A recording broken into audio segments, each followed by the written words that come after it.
Hey, bonsoir tout le monde, j'espère que vous allez bien. Bonsoir, bonsoir, bonsoir. J'espère que vous avez passé une bonne journée, un bon début de semaine. En tout cas, nous, on est là ce soir pour une émission spéciale avec des invités de grande qualité autour d'une thématique. À la base, on aurait dû faire cette émission demain, mardi, comme annoncé initialement.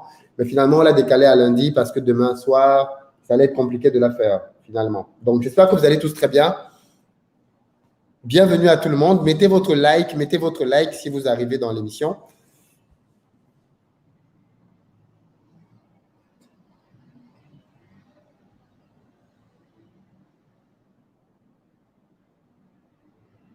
OK?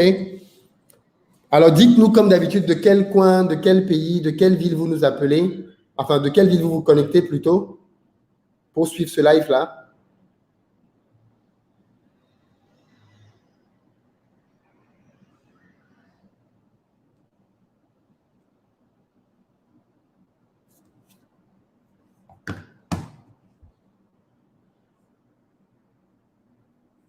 OK. Wow, OK, il y a des gens d'un peu partout. Je vois des gens de Québec, de Jacksonville, de Cotonou, de New York, Niagara Falls.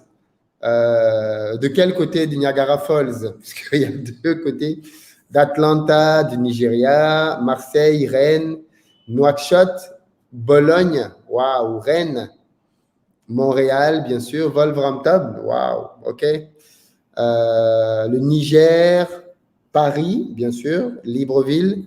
OK, c'est super, c'est super. Donc, si vous avez peut-être vu la petite présentation qu'on a faite aujourd'hui, on a des invités spéciaux pour pouvoir échanger ensemble autour d'une thématique qui consiste à savoir communiquer sur son projet et se faire connaître. Vous savez que c'est une des contraintes phares majeures que les entrepreneurs ont, c'est la visibilité. On fait un business, on a une très bonne idée, mais personne ne sait que notre business existe. Et donc, de fait, beaucoup d'entrepreneurs galèrent avec ça. Beaucoup d'entrepreneurs ont du mal à se faire connaître, à trouver leurs clients et à communiquer dessus. Et aujourd'hui, on va discuter avec des entrepreneurs qui vont vous coacher, en fait, qui vont vous expliquer comment est-ce qu'eux, à leur niveau en tant qu'entrepreneurs, font pour se faire connaître, comment eux, à leur niveau, font pour pouvoir avoir une certaine visibilité au travers des réseaux et pas que, et comment ça peut vous inspirer, vous, dans votre business. Donc, asseyez-vous, c'est un sujet super, super important, parce que si vous voulez faire un business, clairement, il faut que vous soyez visible. Donc, le sujet qu'on va voir ce soir est de la plus haute importance, vraiment. Donc, sans plus tarder, je vais inviter nos amis entrepreneurs de ce soir pour pouvoir échanger avec eux. Bonsoir tout le monde. Bonsoir. Bonsoir. Bonsoir. Bienvenue à vous, en tout cas, ce soir dans cette émission. Ça va? Oui. Oui, très bien. Merci. Ça va bien de ce côté aussi, merci. Et vous-même? Moi, ça va très bien, ça va. Vous n'êtes pas stressé, vous êtes en forme, tout se passe bien. Non, tout est OK. Ça va. OK de mon côté aussi, merci. OK, donc super, super. Donc, comme j'annonçais en début, on va parler de la communication aujourd'hui. C'est quelque chose de fondamental, non, quand on a une entreprise? Effectivement, et on ne saurait jamais commencer assez tôt, en fait, à mon avis. Ouais, parce que il y a des gens qui, quand ils veulent lancer un business, ils pensent à tout, sauf à l'aspect de la communication. Exact. Et particulièrement dans une start-up, en fait, on construit un produit, mais on espère que l'utilisateur va aimer le produit. Mais si on attend trop tard et que le produit il sort et qu'il n'y a pas d'utilisateur qui le veut, en fait, c'est dur de trouver le match. Mais c'est ce qui arrive à beaucoup d'entrepreneurs, c'est-à-dire qu'ils font tout dans leur coin, ils fabriquent le super produit dans leur chambre, dans leur laboratoire, ils sont convaincus que c'est le produit qui va plaire au marché, ensuite ils le sortent et les gens boudent le produit et ils ne comprennent pas. Ils commencent à accuser les sorciers, les marabouts, le village, la malchance. En fait, voilà, ils n'ont pas su communiquer, quoi.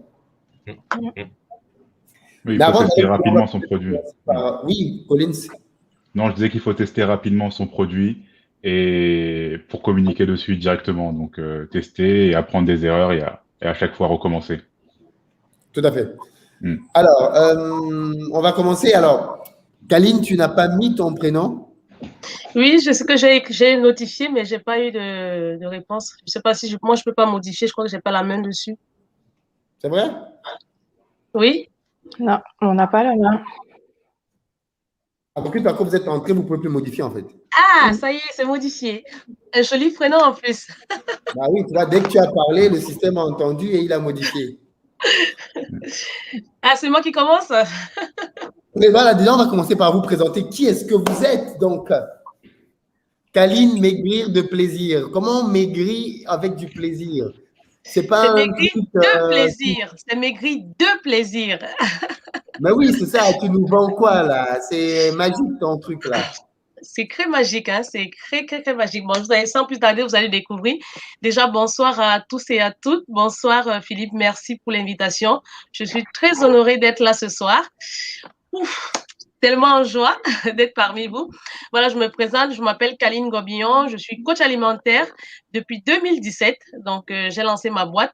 Donc, je coach les hommes, les femmes et les enfants pour la perte de poids en ligne dans le monde entier. Alors, j'ai créé la méthode ASSO. La méthode ASSO, c'est alimentation, sport et santé online. Donc, pour le petit clin d'œil, ASSO, en fait, c'est un peu le client fidèle du Cameroun. Donc, voilà, c'est vraiment ça qui me tient à cœur. Et voilà, le côté en ligne, en fait, ça permet de vraiment maximiser et de suivre un grand nombre de personnes qui n'ont pas accès, voilà, aux diététiciennes ou autres. Donc, voilà, dans la méthode ASSO, justement. Mais Kaline, avant d'entrer même dans la méthode, pourquoi tu vas dans le business de la perte de poids? Il y a déjà trop de gens là-dedans.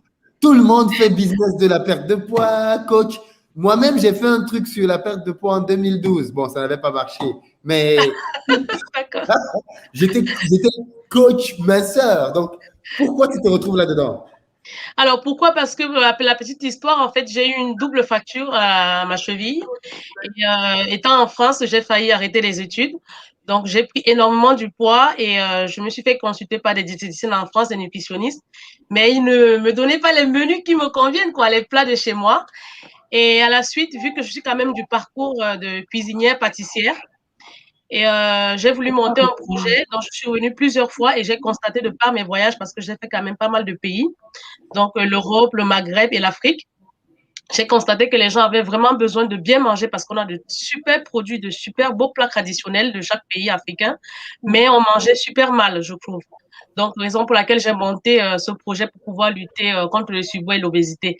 Alors, c'est quoi la différence justement de tous les coachs qui sont en ligne par rapport à moi? Bon, pour l'instant, j'ai pas encore trouvé. C'est que j'ai plusieurs casquettes. Donc, je suis cuisinière de formation, je suis pâtissière de formation, je suis également sociologue de l'alimentation de formation. Et puis, j'ai ajouté un master en santé publique. Donc, voilà, pour la promotion de la santé. Donc, là, la particularité, donc, je suis à la fois de la fourche à la fourchette et aussi pouvoir faire bénéficier aux personnes de savoir comment bien cuisiner, comment bien manger et se faire plaisir. Voilà, parce que je garde vraiment la notion du plaisir. Parce que si on mange sans se faire plaisir, ben, ça sert vraiment à rien. Donc, voilà, voilà un peu ma particularité. D'accord, ok, très bien. Waouh, waouh, waouh. Alors, on va y aller. Toi-même, Kaline, tu as perdu combien de poids, de kilos? Disons-nous les choses. Alors, j'ai perdu 20 kilos parce que j'ai été opérée quand je suis restée 1 an à la maison. Ah, tu vas développer, mais tu sais pourquoi je te pose la question? Non. Parce qu'il y a beaucoup de charlatans dans la perte de poids. Je vais t'expliquer. Moi, j'ai entendu parler de l'histoire d'un gars en Angleterre qui vendait des formations online, énormément de formations online, mais le mec était obèse. Ah. Tu vois? Il vendait des formations. Mais attends, je ne sais pas si ces formations marchaient, mais on ne le voyait pas lui-même en fait. Tu vois? Donc en fait, et comme il avait lu tellement de trucs sur la perte de poids, il savait tout ce qu'il fallait faire. Bon, lui-même, il n'appliquait pas, mais il savait tout ce qu'il fallait faire. Donc du coup, il avait un super programme minceur et il vendait ça super bien comme des miettes de pain, mais le mec était obèse, quoi. Donc, toi, quelle est ta légitimité à venir dire aux gens, je vais vous expliquer comment maigrir et j'ai créé une méthode? Alors, la légitimité, c'est que c'est déjà un parcours, en fait, dont j'ai vraiment fait les études dans le domaine depuis 2004, de la Tunisie à la France. Et en fait, le programme est intéressant parce que c'est une méthode que j'ai créée. C'est pas une méthode que j'ai pris quelque part une licence. Donc, c'est une méthode que j'ai créée au fur et à mesure des gens que j'ai suivis. Et surtout, c'est une méthode que j'ai appliquée sur moi-même. Bon, vous ne me voyez pas très bien, mais si je me lève, j'ai perdu du poids et je suis une maman, en fait, des jumeaux. Je suis maman des jumeaux. Même si tu te lèves, on ne peut pas savoir puisqu'on ne savait pas comment tu étais avant. Donc, Ah, il y a les photos. Ah oui, il y a les photos avant et après sur le site pour les gens qui me suivent. Donc, j'ai accouché il y a presque 2 ans des jumeaux. Et bien avant aussi, en fait, j'ai créé aussi le programme parce que je suis une très grande gourmande. Parce que le programme, justement, c'est un programme minceur gourmand, que je précise. Parce que il y a la gourmandise, mais il faut savoir quand manger les choses, quoi faire, ou alors quand faire une activité sportive et quoi manger après. Donc, il y a pas mal de petits indices, voilà, qu'il faut donner, voilà, pour moi, se faire plaisir. ben, c'est ce que moi-même je cherchais parce que moi, j'aime bien manger les bonnes choses, la bonne nourriture et tout. En plus, la bonne nourriture du pays. Oui. Mais voilà, j'ai pas forcément envie de prendre X kilos en plus. Donc, toi, tu nous garantis que si on bosse avec toi, on va maigrir de plaisir. Tout à fait, on va maigrir de plaisir. Alors, le côté de maigreur, voilà, c'est pas, vous voyez, je suis pas mince hein, ou maigre ou je donne pas envie de voir. Moi, je cherche toujours, en fait, je le Attention, précise tout le hein, temps. attention. Voilà, Il y a des gens qui sont. je suis désolée pour ceux que je vais toucher vraiment, pour tous les clients qui me connaissent de par le monde entier. Donc, je cherche vraiment à ce que les gens puissent manger et être bien dans leur corps, de s'accepter tels qu'ils sont. Et l'avantage, c'est que dans le coaching, en fait, je fais un bilan personnalisé avec une personne parce que j'ai mon logiciel, je suis les gens. Donc, je fais un bilan personnalisé donc, où je pose les questions à la personne pour mieux le connaître afin de personnaliser le programme. Donc, j'entre vraiment dans l'intimité de la personne. C'est vraiment une intimité alimentaire hein, parce que quand on mange, en général, c'est pas tout le monde qui veut montrer ce qu'on mange. Donc, je cherche à savoir pourquoi la personne a pris du poids et surtout de savoir les éléments parce que la perte de poids, c'est un sujet très, très fragile. Il y a des gens qui ont perdu du poids parce que ils ont eu une déception amoureuse. Il y a des gens qui ont un chiffre d'affaires énorme, qui se mettent à travailler n'importe comment, mais ils mettent tout le mécontentement dans la nourriture. Il y a des gens qui ont Je comprends pas. des décès. Comment tu as une déception amoureuse et tu prends du poids? Tu vas maigrir. Bon, c'est un peu La comme quelqu'un qui boulimie. doit de l'argent à quelqu'un. Eh ben, au lieu de remettre l'argent à la personne, il continue à prendre du poids. Pareil, la déception amoureuse, ça fait tellement souffrir. Pour certains, ça fait grossir. Pour certains, ça fait perdre du poids. Mais la majorité, quand même, des gens que j'ai suivis, ils prennent du poids. Donc, tu dis que quelqu'un doit de l'argent à quelqu'un d'autre et lui, il prend du poids. C'est C'est ça? ça. Ils devaient maigrir au contraire. Donc, tu dois de l'argent aux gens et toi, tu prends du poids. C'est ça. Tu devais. Ok, d'accord. Ok. Et tu as eu l'occasion déjà de tester ta méthode? Tu as des résultats? Tu as des gens qui. Oui, depuis 2017, j'ai des photos. Je pourrais vous montrer tout à l'heure. Si vous voulez, je peux Oui, vous les parce qu'il montrer faut aussi. pouvoir aussi, si vous voulez nous montrer vos écrans hein, pour qu'on voit un Voilà. peu. Donc, j'ai les photos pour la perte de poids avant d'en venir aux photos. J'ai aussi voulu mettre le côté des plantes parce qu'on a des superbes plantes au Cameroun, donc des herboristes intéressants, donc des plantes, des racines et tout. Donc, je me suis mise justement dans les thés parce que j'ai créé ma marque de thé à base des produits du Cameroun que je vais aussi vous faire défiler tout à l'heure. Donc, Tu as ça mis marche quel produit super bien. dedans? Tu as mis quel produit dedans? Alors, pour l'instant, c'est que des produits individuels, mais bientôt, je vais commencer à mélanger pas mal de choses. Ce sont les thés, comme du moringa. C'est le moringa, c'est super bien pour la santé. Il y Tu as a le également le, tu as le thé de Ndolé. le thé, le ndolé, pas encore, parce que je suis en train de vouloir faire des analyses. Je ne l'ai pas encore. Parce que c'est aussi bien pour la perte de poids, hein, le ndolé. C'est vrai? Oui, c'est aussi bien, Ah, oui. ok, super. En fait, c'est ça qui nous manque aussi un peu. C'est-à-dire que je trouve qu'on n'a pas assez étudié nos plantes, malheureusement. Et c'est bien que des gens comme toi se lancent dedans parce que demain, ce qui va se passer, c'est que ce sont des Occidentaux qui vont venir et qui vont nous apprendre comment utiliser les plantes qu'on a chez nous si ça n'a même pas encore commencé à être le cas. Ils y sont déjà. Et moi, justement, mon point faible, c'est que j'ai pas encore des études poussées dans les plantes, mais j'en viens à ça parce que au moins, je fais des analyses dans les laboratoires et je suis en train de sortir plusieurs variétés. Là, j'en ai quasiment 10 plantes, des graines aussi. Il y a des graines superbes comme les graines de savonnier. Vous savez pas, ça, c'est une graine, en fait, qui aide à pouvoir couper la faim. Voilà, il y a les graines de jujube, il y a les feuilles de jujubier, il y a aussi les graines de baobab. Voilà, les gens l'utilisent généralement pour l'Afrique de l'Ouest pour pouvoir faire des jus lors de Ramadan. Pourtant, ça aide aussi à son pouvoir, en fait, le fait de sucer et tout, ça aide vraiment à couper la faim. Voilà, il y a pas mal de produits comme ça. Il y a aussi de l'hibiscus.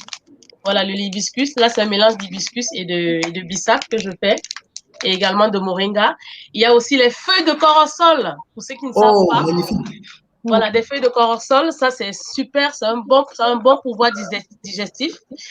Et pour ceux qui ne le savent pas, ça c'est l'or blanc du Cameroun, le poivre de Penja. Alors, on le cuisine beaucoup avec le poivre, mais les gens ne savent pas que ça aide aussi en fait à boire. En fait, on peut aussi l'infuser. Quand on l'écrase, on peut aussi l'infuser et le boire. Voilà, ça c'est une très belle découverte que j'ai faite. Il a quelle vertu, l'or blanc, là? Elle a quelle... Ouais. L'or blanc, il a beaucoup de vertus. Donc, notamment, il est riche en vitamines, B, C, D. Et surtout, il a un pouvoir digestif, en fait. Ça permet de beaucoup digérer. Les gens qui ne cuisinent pas beaucoup à l'eau parce qu'il y a le côté épicé. Et pour mes gens gourmands, j'ai justement inventé un biscuit gourmand à base du poivre blanc et noir de Penja. Donc, parce qu'il y a du piment dedans, parce que le piment aussi, ça permet de digérer pour ceux qui ne supportent pas malheureusement, qui ont les problèmes d'estomac. Donc, il y a du piment, du gingembre, du clou de girofle, tout ce qui est bien, parce que moi, je suis dans le bien-être, pour vous faire plaisir toujours. Il y a du gingembre, du piment, du clou de girofle et également du poivre blanc et noir de Penja. Donc, voilà. Donc, je vais partager l'écran si tu le permets, Philippe. Alors, pour les gens qui ont perdu du poids, où est-ce que je partage? Ah, chat. It's in English. Hop.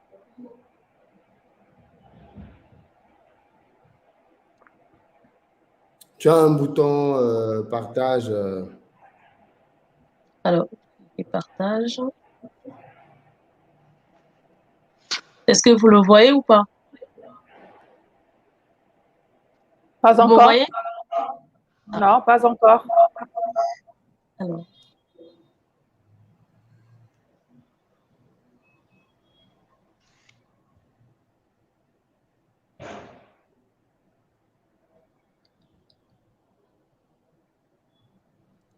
Alors, normalement, c'est bon. Toujours pas? Non. Alors, j'ai bien cliqué sur le bouton partager. Attends, voir. Oui, tu peux recliquer en fait. Alors, j'ai recliqué.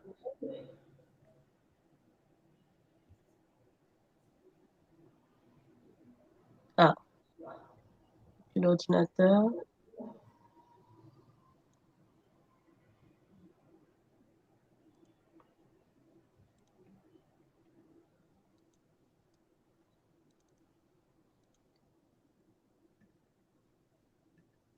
C'est bon? Oui. Alors, est-ce que vous voyez? Tac. On a normalement ton écran maintenant. Ah, vous l'êtes sur l'écran, d'accord, c'est super.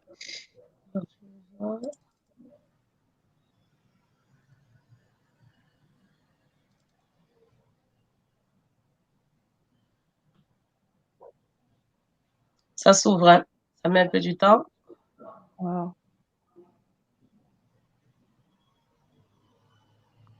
Vous voyez? Là, on voit un écran blanc, en tout cas. Blanc. Alors, toujours pas. Alors là, c'est blanc. Ah, c'est bon? Je pense que c'est bon. Non. Toi, tu ne vois pas en même temps que nous? Moi, je vois là, c'est déjà l'écran. Alors, moi, de mon côté, l'écran est encore blanc. Peut-être que les autres voient autre chose. Blanc. Non, c'est tout blanc chez En nous. blanc aussi. Non, c'est blanc. Alors, il y a un souci. Parce que moi, je le vois. Là, si je fais arrêter le partage. Alors, je reprends chat. Share screen. Et hop. Partager.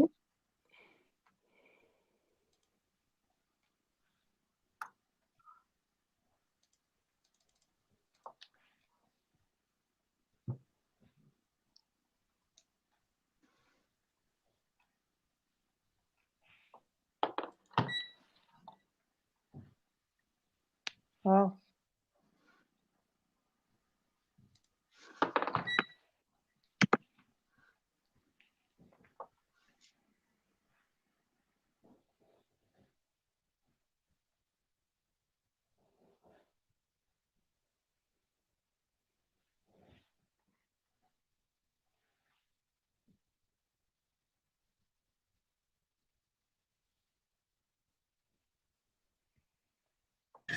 Bon, le temps que ça se règle, parce que je ne sais pas ce qui se passe, le temps que ça se règle, on va peut-être passer à Maria. Kaline, on va revenir à toi. Maria, bonsoir. Est-ce que tu peux te présenter? Oui, bonsoir, je suis Maria. Mon prénom, Maria Diongokan, mon nom de famille. Je suis afro-caféologue, spécialiste des cafés de spécialité africains. En fait, la caféologie, je pense que certains savent ce que c'est, tout le monde ne sait pas ce que c'est. La caféologie, en fait, c'est la science du café, c'est l'art de la dégustation visuelle, olfactive et gustative des cafés fins de terroir à partir de leur variété et de leur torréfaction. Donc, en fait, moi, j'interviens sur toute la chaîne de valeur depuis la graine jusqu'à la tasse et au-delà de la tasse avec le recyclage, l'économie circulaire du café. En fait, je me suis lancée dedans. La partie recyclage, en fait, en tout cas, parce que j'ai constaté que les producteurs n'étaient pas bien rémunérés. Il faut savoir que le prix du café, de l'arabica et du robusta est décidé dans les bourses à l'étranger et c'est pas du tout les producteurs qui en profitent. Alors que si on va sur les produits, les déchets du café, si on va sur les autres produits du café, ça pourrait permettre de conférer un revenu supplémentaire en fait aux producteurs, mais en plus de ça, ça permet de profiter du café parce que le café, on l'utilise qu'à 10% de son potentiel. Donc, les gens ne savent pas que on peut utiliser les fleurs de café, on peut utiliser les feuilles de café, on peut utiliser la peau et la pulpe de la cerise de café. On peut utiliser, après dégustation, on peut utiliser le marc de café pour faire plein de produits cosmétiques. On peut utiliser énormément de choses et le café est très bon pour la santé. C'est un allié santé. Et je me suis lancée sur le café africain parce que quand j'ai décidé d'aller sur le café, je suis allée à un salon du café et ma surprise a été qu'il n'y avait aucun producteur africain. Il n'y avait même pas de personnes qui venaient d'Afrique, en fait, alors que le café est né en Afrique. Les gens pensent que le café est né en Amérique latine ou en Amérique, je ne sais pas dans quel pays, mais le café est né en Afrique, le café est né en Éthiopie. Et donc, du coup, c'est là où ça a été vraiment mon déclic pour me spécialiser sur ce créneau-là. Parce que tout le monde fait du café d'un peu partout. On va prendre du café de Colombie, de Brésil, un peu partout et tout. Mais une personne qui faisait que des cafés africains, il n'y en avait pas. Il peut y avoir du café du Cameroun, il peut y avoir une personne qui fait du café de l'Éthiopie, mais une personne qui va faire du café de tous les pays, il n'y avait pas. Et j'ai constaté aussi que les Africains ne connaissaient pas du tout le café. Les Africains ne consomment pas le café. Le café est né chez eux, ils ne consomment pas le café, c'est leur patrimoine. Et donc, du coup, je me suis formée en caféologie pour pouvoir parler du café, pour pouvoir devenir une ambassadrice de ces producteurs de café-là, pour être leur porte-voix, et puis valoriser tous ces produits méconnus du café qui vont permettre d'avoir un revenu supplémentaire. Mais alors, Maria, ce que tu dis est très intéressant parce qu'on a quand même une polémique autour du café. Notamment de ceux qui nous font comprendre que le café est une culture coloniale. Tu as déjà dû entendre cet argument-là. Exactement, et même dans une de tes vidéos, je l'ai vu aussi, celle de janvier, et je me suis dit, il faut réparer ça. Le café est né en Éthiopie, l'arabica est né en Éthiopie, le robusta est né au Congo. Ce sont nos cafés. C'est vrai que après, le café a muté, est parti en Turquie, et après est venu en France et tout. Et c'est les Occidentaux qui ont commencé à consommer le café. Et donc, du coup, effectivement, quand il y a eu la colonisation, donc ils ont développé, ils ont envoyé ces cultures-là un peu dans les pays là. Et après, c'est parti en Amérique et tout. Mais le café est né en Afrique. C'est notre patrimoine, contrairement au cacao qui, lui, vient de l'Amérique. Donc, c'est le nôtre. Et justement, les gens sont étonnés parce que quand je commence ces ateliers, parce que j'organise des ateliers autour du café, avant de faire des ateliers de dégustation, je parle du café, je parle de l'origine du café depuis l'arbre jusqu'à la tasse. La première question que je pose aux gens, c'est d'où vient le café? Les gens, ils vont me donner d'autres pays, ils ne savent même pas que ça vient d'Afrique. Et la majorité sont des Africains qui ne savent pas, et j'ai trouvé cela dommage. Et donc, du coup, moi, maintenant, je suis ambassadrice du café et je fais que des cafés africains. Je ne vais pas entendre parler d'un autre café, je fais que des cafés africains. Et c'est de montrer la pluralité des cafés. Parce que quand on va dans un restaurant, quand on va ailleurs, quand on doit déguster, les gens nous demandent est-ce que tu veux du café? Il n'y a pas du café. Le café, c'est comme le vin. Il y a du vin. Quand tu veux déguster du vin, on va te demander est-ce que tu veux du vin rouge? Est-ce que tu veux du vin blanc? Est-ce que tu veux du Bordeaux? Voilà. Le café aussi, c'est pareil. Il n'y a pas un café, il y a plusieurs cafés. Parce que le café, ça dépend de son terroir, de sa méthode de culture, de son process, de sa torréfaction. Donc, tous ces facteurs-là influent sur le café. Donc, on ne peut pas réduire le café à un café. Et c'est pas standardisé, en fait. C'est vrai, peut-être que les industriels sont habitués à cela, mais c'est pas ça. Justement, est-ce que tu peux nous en parler un tout petit peu? Comment on différencie les cafés? Qu'est-ce qui fait un bon café? Parce que ce que tu dis là peut inspirer des gens finalement à se lancer dans ce business. On a des gens ici qui ont des familles, qui ont des hectares de café au pays et parfois des hectares de café abandonnés en fait. Parce que les prix, comme tu l'as dit toi-même tout à l'heure, les cours ont changé, c'est plus rentable, on est passé à autre chose. Comment tu… ouais. Ben, déjà, on doit passer sur un café, ce qu'on appelle café gourmet, café de spécialité. Moi, en fait, c'est mon créneau. Je suis sur le café de spécialité. Les cafés de spécialité, ce sont des cafés fins, ce sont des cafés gourmets, ce sont des cafés qui sont très bons. C'est la crème de la crème, en fait. Voilà.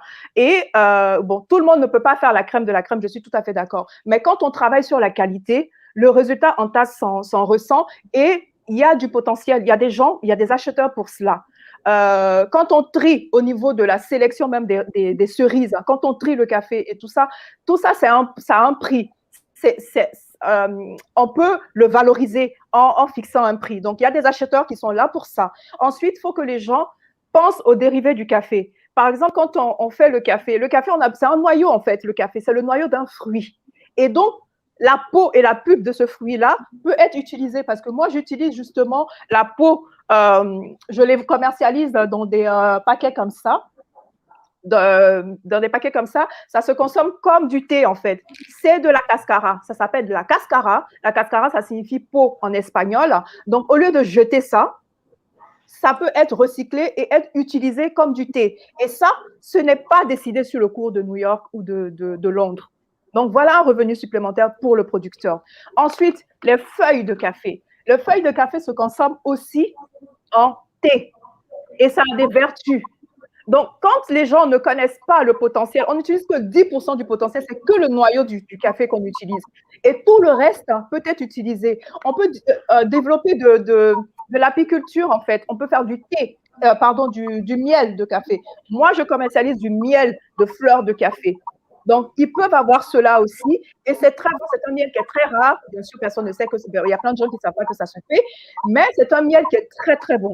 Donc, voilà des produits qu'on peut commercialiser pour rentabiliser justement la plantation. Ensuite, si on fait du café de gourmet, si on se forme, parce que nos producteurs ne sont pas formés, on leur a donné les plants, ils ont déposé ça. Mais quelqu'un qui n'a pas consommé, il ne sait pas le résultat que ça donne en tasse. Il ne sait pas l'impact qu'il a sur son café. Il ne sait pas que quand il mélange un grain, une cerise qui n'est pas mûre avec une cerise qui est mûre, il ne sait pas l'impact que ça va avoir. Donc, il faut former ces personnes-là. En les formant, on a un produit de qualité et on a des acheteurs de qualité. Moi, j'achète que du café de spécialité. Et quand on achète des cafés qui sont gourmets, des cafés qui sont bien tenus, il y a des prix. Moi, je ne suis pas le prix de New York. Je peux acheter mes cafés 10 fois, 15 fois plus cher que ce qui est vendu à New York. Et si on forme aussi les producteurs à transformer leurs produits, parce qu'il faut qu'ils soient aussi torréfacteurs, quand on forme ces gens-là, ça confère aussi un revenu supplémentaire parce que le café prend de la valeur quand il est transformé. Quand il est café vert, ça n'a pas de valeur. Donc, ces personnes-là ne sont pas aussi éduquées dans le sens où ils ne sont pas informés de tout le potentiel qu'ils peuvent tirer du café. Maintenant, il y a aussi il y a les vertus du café par rapport à la santé. Vous savez que la majorité des produits de minceur, Kaline, toi tu n'es pas peut-être dedans, mais la majorité des produits de minceur font intervenir du café vert. Donc, le café a ces vertus-là. Donc, quand on a un bon café, on a un très bon impact sur la santé. Alors, moi, j'ai une question quand même assez… Il faut se dire la vérité.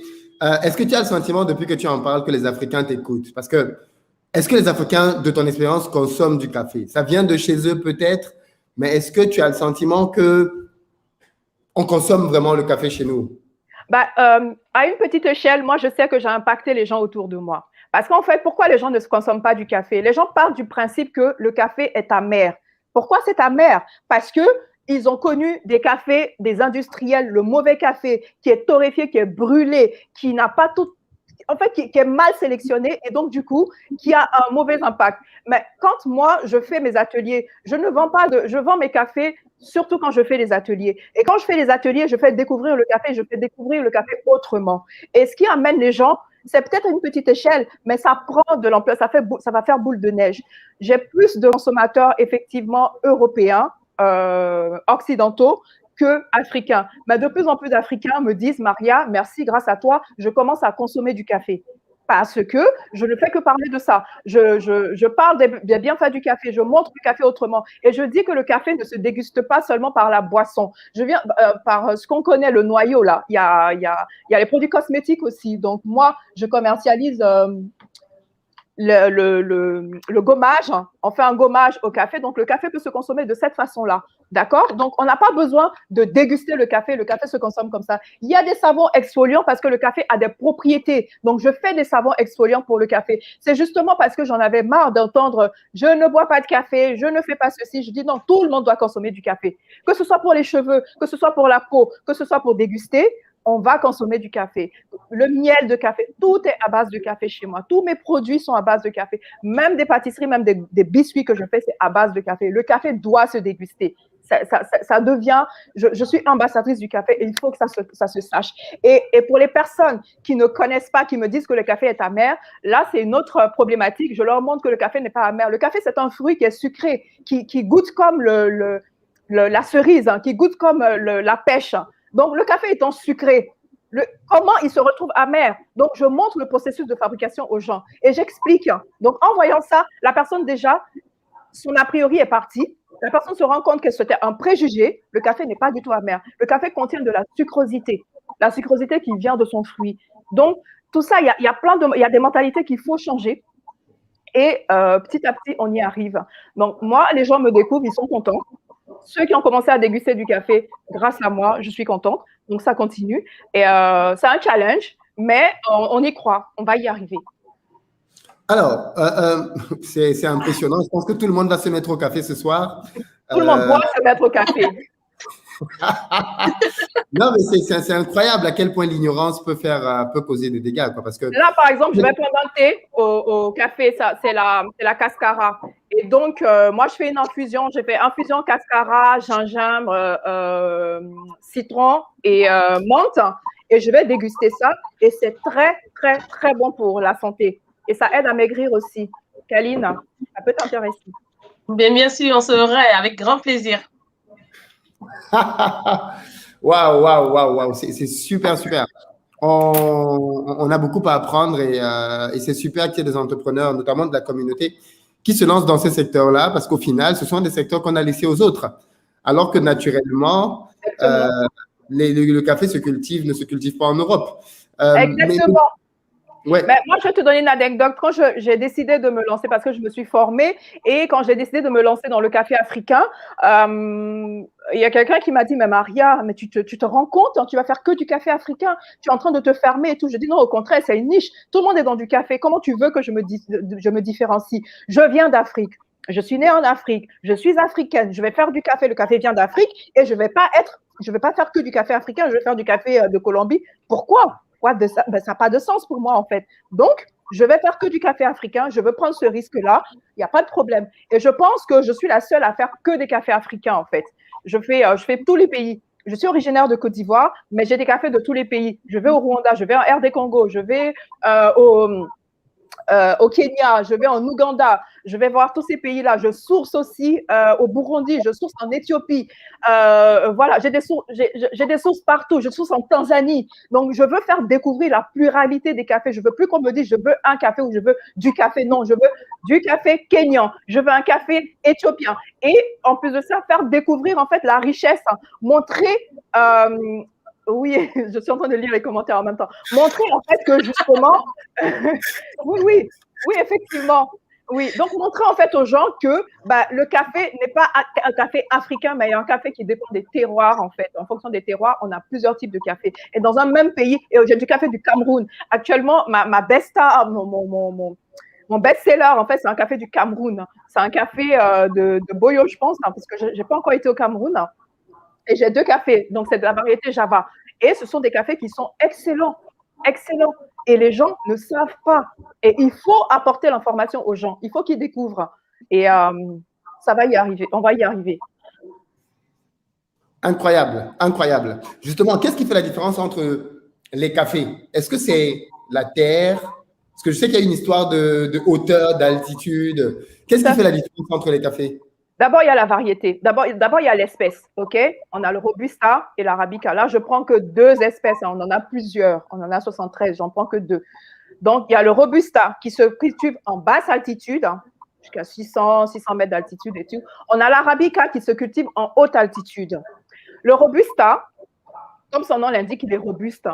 Et il contient 2 fois plus de caféine. La caféine, c'est un peu son poison qui lui permet de se défendre contre les insectes. Donc, étant donné qu'il se cultive en basse altitude, il a besoin de donner plus de caféine pour pouvoir combattre les insectes. En haute altitude, on a l'Arabica qui, lui, a moins de caféine. Vous allez entendre des gens qui disent non, je ne supporte pas le café, mais par contre, l'Arabica, quand je prends, je supporte plus parce que ça contient 2 fois moins de caféine. Et l'Arabica a plus de...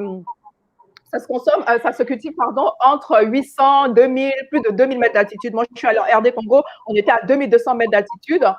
Au Rwanda, je suis allée à 2200 mètres d'altitude aussi. Et donc, l'Arabica se consomme en altitude.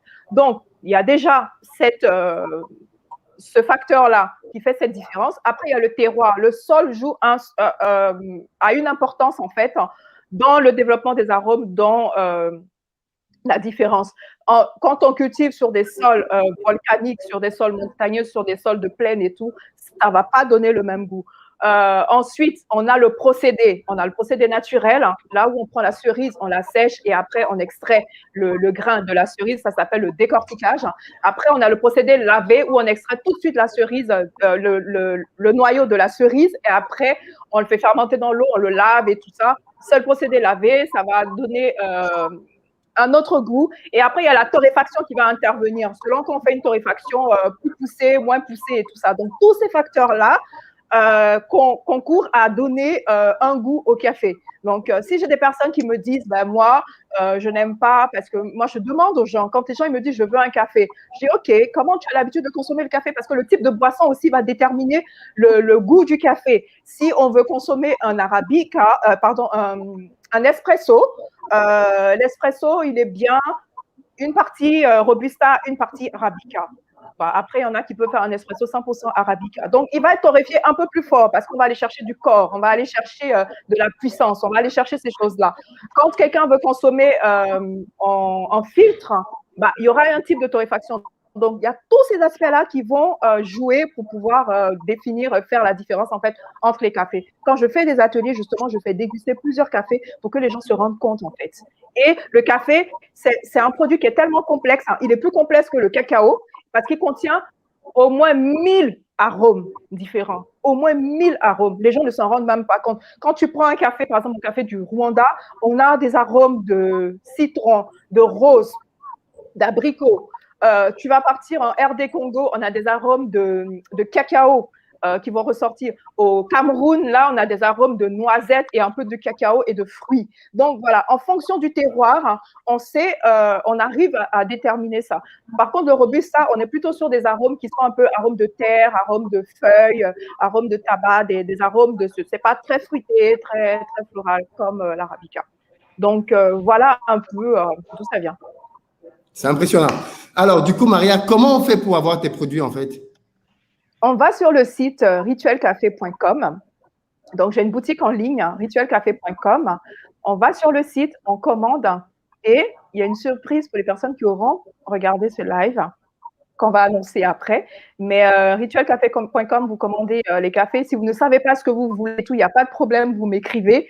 Moi, je vais vous orienter, je vais vous conseiller parce que c'est mon rôle, en fait, de vous conseiller. Et puis, je vous aide à choisir le café. Et on peut choisir le café selon le type de machine que vous avez. Même si vous n'avez pas de machine, moi, je peux vous vendre du café. Parce que mon but, c'est que vous consommiez du café.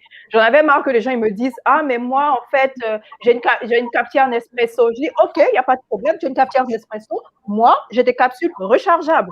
Il n'y a pas de souci. Voici une capsule Nespresso rechargeable. Tu mets mon café à l'intérieur et tu consommes du café. Là, tu as le choix du café. On me dit « Non, mais j'ai une Dolce Gusto. » Je dis « Il n'y a pas de souci. J'ai une capsule Dolce Gusto rechargeable, tu la mets à l'intérieur et tout, tu consommes mon café. Ah, mais moi, c'est café filtre et tout. Ou tu as que des. Moi, j'ai un moulin, donc je veux du grain. Il n'y a pas de souci, je vends du café en grain. La personne me dit, mais j'ai pas de machine et tout. Ok, je dis, il n'y a pas de souci, il y a des filtres. Hein. Il y a des filtres unitaires. Tu le mets, tu consommes ton café. Donc, pour tout le monde, j'ai du café. Vous pouvez consommer du café, quel que soit le fait que tu aies une machine, tu n'as pas de machine, ce n'est pas un problème. Tu veux en grain, tu ne veux pas en grain, il n'y a pas de problème. Tu as un moulin, tu n'as pas de moulin, il n'y a pas de problème. Moi, je te fais tout, je te donne le café. Le café, tu dois le consommer. Merci beaucoup, en tout cas. Kaline, tout à Comme l'heure, on dit chez nous, même by force, tu vas le consommer. Oui, effectivement, tu dois le consommer parce que le café est bon, en fait. Ouais, super. Je pense que des gens vont aller sur ton site tout à l'heure et ils vont profiter de Rituelcafé.com. Ouais, de la surprise que tu leur réserves. Rituel Café, effectivement. Kaline, tout à l'heure, au moment de parler de comment on fait pour acheter tes produits, malheureusement, on a été coupé. Oui, donc pour les photos, bon, comme j'arrivais pas à les télécharger, vous allez voir sur le site. De toute façon, toutes les photos sont sur mon site internet. Comme ça, vous voyez, vous verrez les avant et après. Alors, mon site internet, vous pouvez commander les différents programmes. Donc, j'ai 4 programmes. Dans mon programme délice, dans son programme d'un mois, les programmes gourmands, le programme régal et le programme plaisir. Donc, il y a 4 sortes de programmes. Vous allez vous y référer en fonction de votre perte de poids. Donc, c'est maigrir-de-plaisir.fr. Donc, c'est Maigrir de plaisir. Vous me trouverez sur Facebook, sur Instagram et également sur YouTube. Voilà, pour pouvoir me retrouver. Et pour les produits sont sur un autre site. Pour l'instant, je les vends sur le site Maigrir de plaisir Africrea. Donc, je mettrai le lien aussi pour trouver les produits. Et il y a une surprise justement sur le site internet pour le programme. Donc, j'ai appliqué directement 5%. C'est jusqu'à la fin de cette semaine. Et la surprise pour les produits, vous aurez lors de la livraison, pour ceux qui commandent, vous aurez tout le temps une petite surprise en plus pour la dégustation, pour votre bien-être. Merci beaucoup, en tout cas, Kaline, Avec plaisir. de faire ces gestes pour la communauté. Alors, on va aller avec Collins. Bonsoir, Collins. Bonsoir. Bonsoir tout le monde. Ouais, toi, lorsque tu présentes, toi, qu'est-ce que c'est Wacols? Alors, moi, je suis le fondateur de Wacols. On aime tous bien manger, mais il y a des aliments qu'on évite de consommer, et le pain, ça en fait partie. Et donc, j'ai décidé de répondre à ce problème en alliant donc les vertus de plantes et de légumes et en les insérant justement dans le pain. Donc, j'ai fait une sélection de plantes et de légumes qui ont des nombreuses vertus, et j'ai créé donc des pains innovants, colorés, qui permettent justement de bénéficier de ces vertus. Il y a par exemple un pain où j'ai mis qui est à faible indice glycémique, ça veut dire qu'il contient peu de glucides, où j'ai ajouté donc de l'hibiscus, tout ce qui va être des lentilles, donc des aliments qui permettent de facilement les digérer. J'ai créé des pains aussi qui permettent justement de donner de l'énergie et de la protéine, d'autres qui permettent d'améliorer la digestion. Et donc tous ces pains-là, donc j'ai créé ces farines que je vais distribuer donc à des boulangers, et les boulangers vont pouvoir par la suite donc façonner ces pains et donc les distribuer donc aux consommateurs. Donc quand on a des soucis donc avec le pain parce que c'est quelque chose qui est trop sucré, donc c'est des très bonnes alternatives pour tout ce qui est côté sucré et aussi pour la digestion. Donc, vous pouvez retrouver aussi tous ces pains-là sur le site internet qui sont présents avec les différentes boutiques qui les produisent. Et du coup, comment on fait alors? Comment on fait pour… Tu es toi aussi uniquement en ligne ou alors tu as dit à des boutiques qui les produisent, c'est ça? Non, alors nous, on est 100% pour l'instant qu'avec les boulangeries, et pour l'instant, on les vend pas encore sur internet. Donc, la liste des boulangeries qui vendent nos produits est disponible sur le site, sur la première page. Donc, vous pouvez vous rendre dessus et donc regarder les différentes boulangeries. Et par contre, si il n'y a pas de boulangerie dans votre région, il suffit en fait de nous indiquer sur le site la boulangerie la plus proche de chez vous. Il y a un encadré où vous pouvez mettre la boulangerie avec l'adresse, et comme ça, nous, en fait, on s'occupe de contacter le boulanger, on lui montre un petit screenshot justement de la personne qui veut que ce pain se retrouve dans sa boulangerie, et la plupart du temps, donc, lui, il peut nous commander des produits. Donc, plus il y aura de personnes qui demanderont pour une boulangerie spécifique, plus nous, ça sera facile pour nous donc de convertir cette boulangerie pour que les produits soient disponibles. D'accord. Comment tu fais pour convaincre les boulangeries de de travailler avec toi? Bah, nous, ça a été c'est assez simple parce que dans la boulangerie, on a constaté qu'il y avait un manque d'innovation et peu de produits nutritionnels. Donc, nous, on avait d'abord contacté un boulanger avec lequel on avait créé du départ un pain. On a organisé un événement dans sa boulangerie et on a fait venir des personnes qui ont goûté les pains et qui lui ont montré justement qui ont noté justement qu'il y avait ce problème de nutrition et d'innovation. Et donc nous, c'est de cette façon-là, on part les voir, on leur montre les cas pratiques qu'on a fait, on leur montre les produits et la plupart du temps, donc ils sont séduits par ces innovations. D'accord. OK, c'est suffisant comme ça. OK, super. OK. Et le public, tu as des retours des clients? Donc nous, on a des bons retours. La plupart du temps, ils sont assez surpris. Par exemple, on a un pain où il y a du chanvre, de la menthe à l'intérieur, donc qui ont des très bonnes vertus. C'est des goûts qu'on retrouve pas habituellement dans le pain. Il y en a un autre où il y a de la tomate, du potiron, donc c'est assez surprenant. Du guarana aussi pour tout ce qui apporte énergie avec le café. Du café, exactement, parce que il y a de la caféine dans le. Bah oui. Exactement, il y a de la caféine dans le guarana. Nous, on a choisi ça parce que ça en contenait 10 fois plus. Donc, pour un petit pourcentage, on arrivait à un haut taux de. Comment? 10 fois plus ou 10 fois moins? 10 fois plus. 10 fois plus que dans le café normal, c'est ça? Que dans le café en général, exactement. Mais du coup, donc, il faut en faire avec un peu moins. Comme ça, les gens, ils vont aussi, parce qu'il y en a qui ne veulent pas beaucoup de caféine aussi. Je vais te donner le café. C'est vrai, comme ça, on va faire une collaboration, on va faire ça avec du café. Tout à fait. Super, OK. Oui, du coup, on va prendre Donald avant que je vous pose 2-3 questions d'ordre business. Donald, Kemit and Shore, qu'est-ce qui se cache derrière ce mot? OK. J'ai l'honneur de prendre la parole ici après les brillants orateurs qui m'ont précédé. Hein, et je trouve que tous les business présentés étaient très intéressants. Déjà, je vais remercier aussi l'attention de tous les spectateurs qui nous regardent. Et je vais poser de prime abord une question dans la pièce. C'est celle de savoir qui, ici, dans ce live, a des proches au pays, des proches en Afrique, des proches, peut-être des familles, des frères, des sœurs, des tantes, des cousins. Je pense qu'on peut tous lever la main, non? Ça nous concerne un peu tous d'une façon ou d'une autre. Donc, Kemit Ensure, en fait, c'est nous qui sommes basés en Allemagne et qui nous posons la question de comment est-ce qu'on prend en charge nos familles au Cameroun, nos familles en Afrique. La réponse, très souvent, c'est envoyer de l'argent quand il y a des besoins. Mais souvent, ça ne suffit pas, surtout quand il s'agit de maladies. Donc, toi, Philippe, par exemple, tu as été en Afrique, tu as été au Cameroun, tu es tombé malade. Bon, tu es quand même Philippe Simon, donc l'argent, ça manque pas forcément, mais tu imagines bien que pour peu qu'on on peut être malade en Afrique, notamment au Cameroun, et arriver à l'hôpital sans avoir du cash, bah, ça peut finir mal. On a des cas, par exemple, comme Tekel, whatever, on peut en citer par centaines, et certains on oublie même. Donc l'idée avec Imit Jour, c'est de permettre à la diaspora africaine, donc à l'étranger, en Occident, de prendre en charge la famille en trouvant donc l'offre d'assurance santé qui correspond aux besoins de la famille sur place. C'est un travail de longue haleine, c'est un travail qui prend son temps. C'est pour ça qu'on n'est pas encore opérationnel sur le plan Afrique globale, mais on commence déjà au Cameroun et aujourd'hui, effectivement, on est à la phase des clients pilotes, ceux avec qui on va tester effectivement le processus de front de A à Z.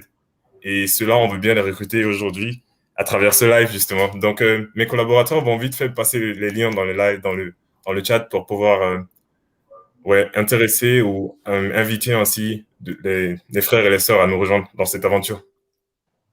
Parce qu'en fait, si je comprends bien, toi, aujourd'hui, tu as besoin que des gens viennent pour travailler avec toi comme partenaire? Non, du tout. J'ai besoin de clients. On a déjà la plateforme, on a déjà les offres. On veut les premiers clients, c'est-à-dire qu'on ne peut pas encore recevoir des centaines de clients. C'est vrai, on a une liste, donc on va les prendre peu à peu, genre par dizaines ou par vingtaine, selon les capacités. Mais on aimerait que justement les personnes qui sont intéressées, qui ont de la famille au pays, qui sont en Occident et qui aimeraient les prendre en charge, justement, question de santé, question de tous les... Développe un peu, Donald. Comment ça marche ton truc? Moi, j'ai de la famille au pays. Quand ils sont malades, j'envoie de l'argent. En quoi est-ce que c'est plus intéressant de passer par toi? Bonne question. Bon, on a fait un petit sondage, hein. Ça date d'il y a 1 an, où on a demandé à 200 personnes de la diaspora à peu près, principalement. on leur a demandé qui d'entre vous a déjà connu ce qu'on appelle un détournement de but, en fait. C'est-à-dire que tu envoies 200 000 à maman pour qu'elle paye peut-être les médicaments, et à l'après, il te dit qu'il y avait la tontine, ou bien qu'on a coupé l'électricité, ou whatever. Ça, on connaît tous. Moi, je suis victime de ça, hein, le premier. Donc, je pense que ça nous concerne un peu tous. Ici, c'est une question de ne pas jouer, de ne pas faire passer ce membre de la famille encore à nouveau comme intermédiaire et de lui garantir directement l'assurance. Garantir désormais que oui, les besoins de santé, vraiment, il y aura plus de stress. C'est pour ça que notre motto aussi, chez Kimit Insure, c'est justement de dire qu'on aura l'assurance d'avoir moins de stress. Pour toute personne qui souscrit chez nous pour sa famille, il est garanti qu'il y a certains stress qu'il n'aura plus, quoi. Donc, Alors, en fait, c'est quoi l'idée? C'est que vous êtes une banque, c'est-à-dire moi, je vous donne de l'argent et vous envoyez à ma famille, ou alors c'est vraiment comme une assurance, tous les mois, je verse quelque chose et quand il y a un problème, vous intervenez. bien, on n'est ni une banque ni une assurance, on est un courtier d'assurance, on est intermédiaire d'assurance, apporteur d'affaires. Tu as parlé de ça la dernière fois dans ton live. Et apporteur d'affaires, ça veut dire qu'on travaille avec des compagnies situées au Cameroun, situées en Afrique. Et principalement, ce qu'on fait justement, c'est leur apporter à eux des clients qui ne pourraient pas atteindre de toutes les façons. Donc, il n'y a pas de concurrence directe, il n'y a même pas de concurrence dans le long terme, mais plutôt ici, on les représente et présente principalement les offres. Mais on ne fait pas que vendre des offres. En tant que coursier, on n'a pas pour but de vendre simplement les offres pour une compagnie précise. On a pour but de trouver pour nos clients l'offre qui correspond à leurs besoins. Donc, on est plus du côté utilisateur que du côté assureur. Mais cette position stratégique nous permet de nous assurer que nos utilisateurs recevront pour leurs besoins, pour les besoins de leur famille, mais surtout aussi pour leur budget, justement l'offre qui correspond encore, en fait. Mais quand tu dis que tu envoies de l'argent à ta mère au pays et qu'elle détourne ça pour la tontine, et toi, tu ne veux plus que les mamans détournent l'argent de leurs enfants? Non, je suis pas d'accord. Moi, je ne veux pas ça. Qui t'a envoyé? Je suis d'accord que ça va causer d'autres problèmes à nos mamans, mais je pense que la question de la santé est plus importante, en fait. Et honnêtement, le problème, c'est que tu n'as peut-être que à ce moment-là, c'est 300, 400, 500 euros. Et tu les as envoyés une fois et après, on te dit qu'il n'y avait pas la lumière. Tu dis que, mais matin, come on, man. Donc, c'est un peu ça. Oui, c'est vrai que parfois, ça peut paraître abusif, effectivement. OK, d'accord. Et aujourd'hui, tu as des gens qui vous font confiance, qui travaillent avec vous? Oui, principalement, on a des partenariats stratégiques. Comme je disais, on est basé actuellement en Allemagne. Donc ici, déjà, en Allemagne, on a l'Association des médecins camerounais d'Allemagne qui sont derrière nous donc, pour nous encourager et essayer donc de nous prospecter aussi vis-à-vis de la diaspora. Et on a aussi l'Association des ingénieurs et informaticiens d'Allemagne qui sont donc eux aussi nos principaux alliés. Donc, c'est avec eux qu'on a déjà commencé cette phase d'utilisateur pilote. Donc, avec eux, on est déjà activement dans cette logique de prendre chez eux certaines personnes avec qui on fait le process de prendre leurs besoins, connaître leurs besoins. Ils remplissent donc le formulaire que nous mettons aussi en commentaire où on invite des gens à s'inscrire. Donc, eux, ils remplissent ça et avec eux, on trouve les offres qui correspondent. On discute encore en question de conseillerie. Donc, discuter pour savoir si cette offre-ci correspond effectivement, si peut-être une offre serait mieux, ainsi de suite. On fait ce travail de front.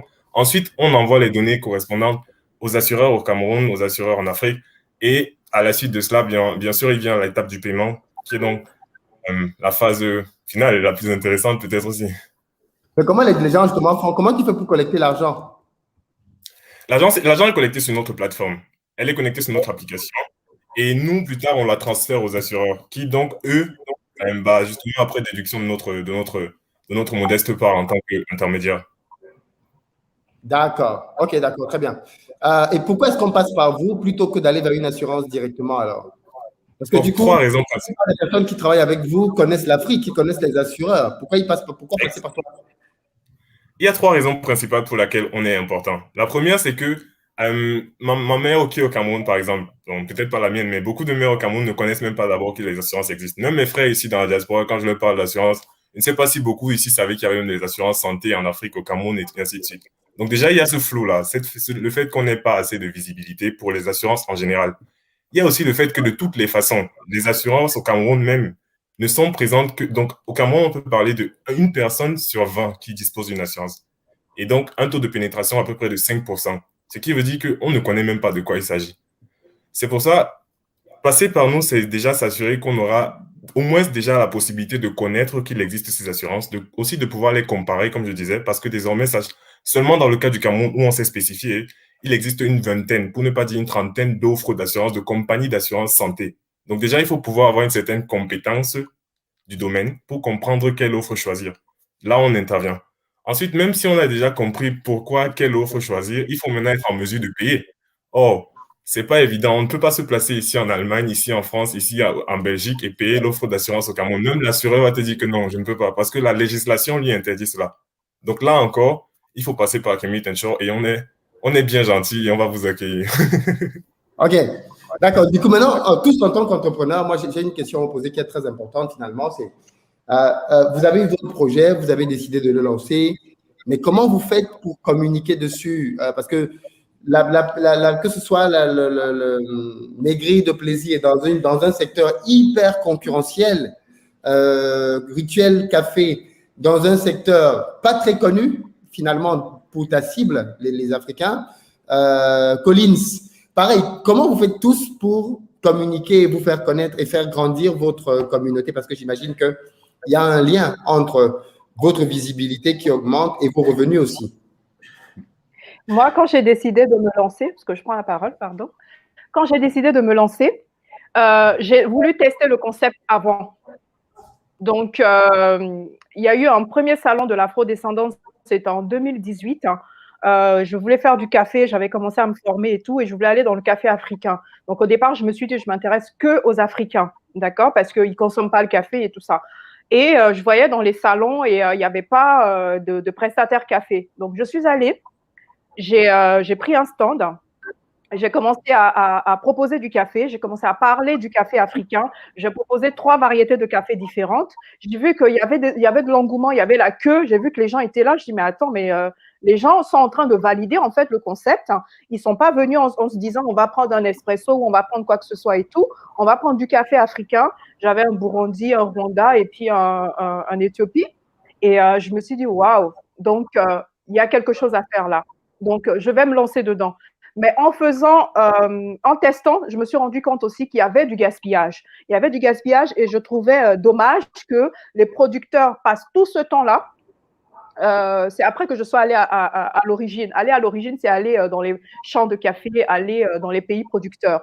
Donc, je suis allée à l'origine et j'ai vu tout le travail qui était fait, tout ce qui était demandé. Et je me suis dit, mais attends, moi, je prends que la graine, je prends que le noyau, j'extrais et après je jette. Avec tout le travail qui est fait, il y a quelque chose à faire en fait. Et c'est là où je me suis lancée dans le concept du recyclage. Et pour cette partie-là, ma première cible, c'était pas les Africains, c'était les personnes qui aimaient le zéro déchet, c'était les personnes qui aimaient tout ce qui touchait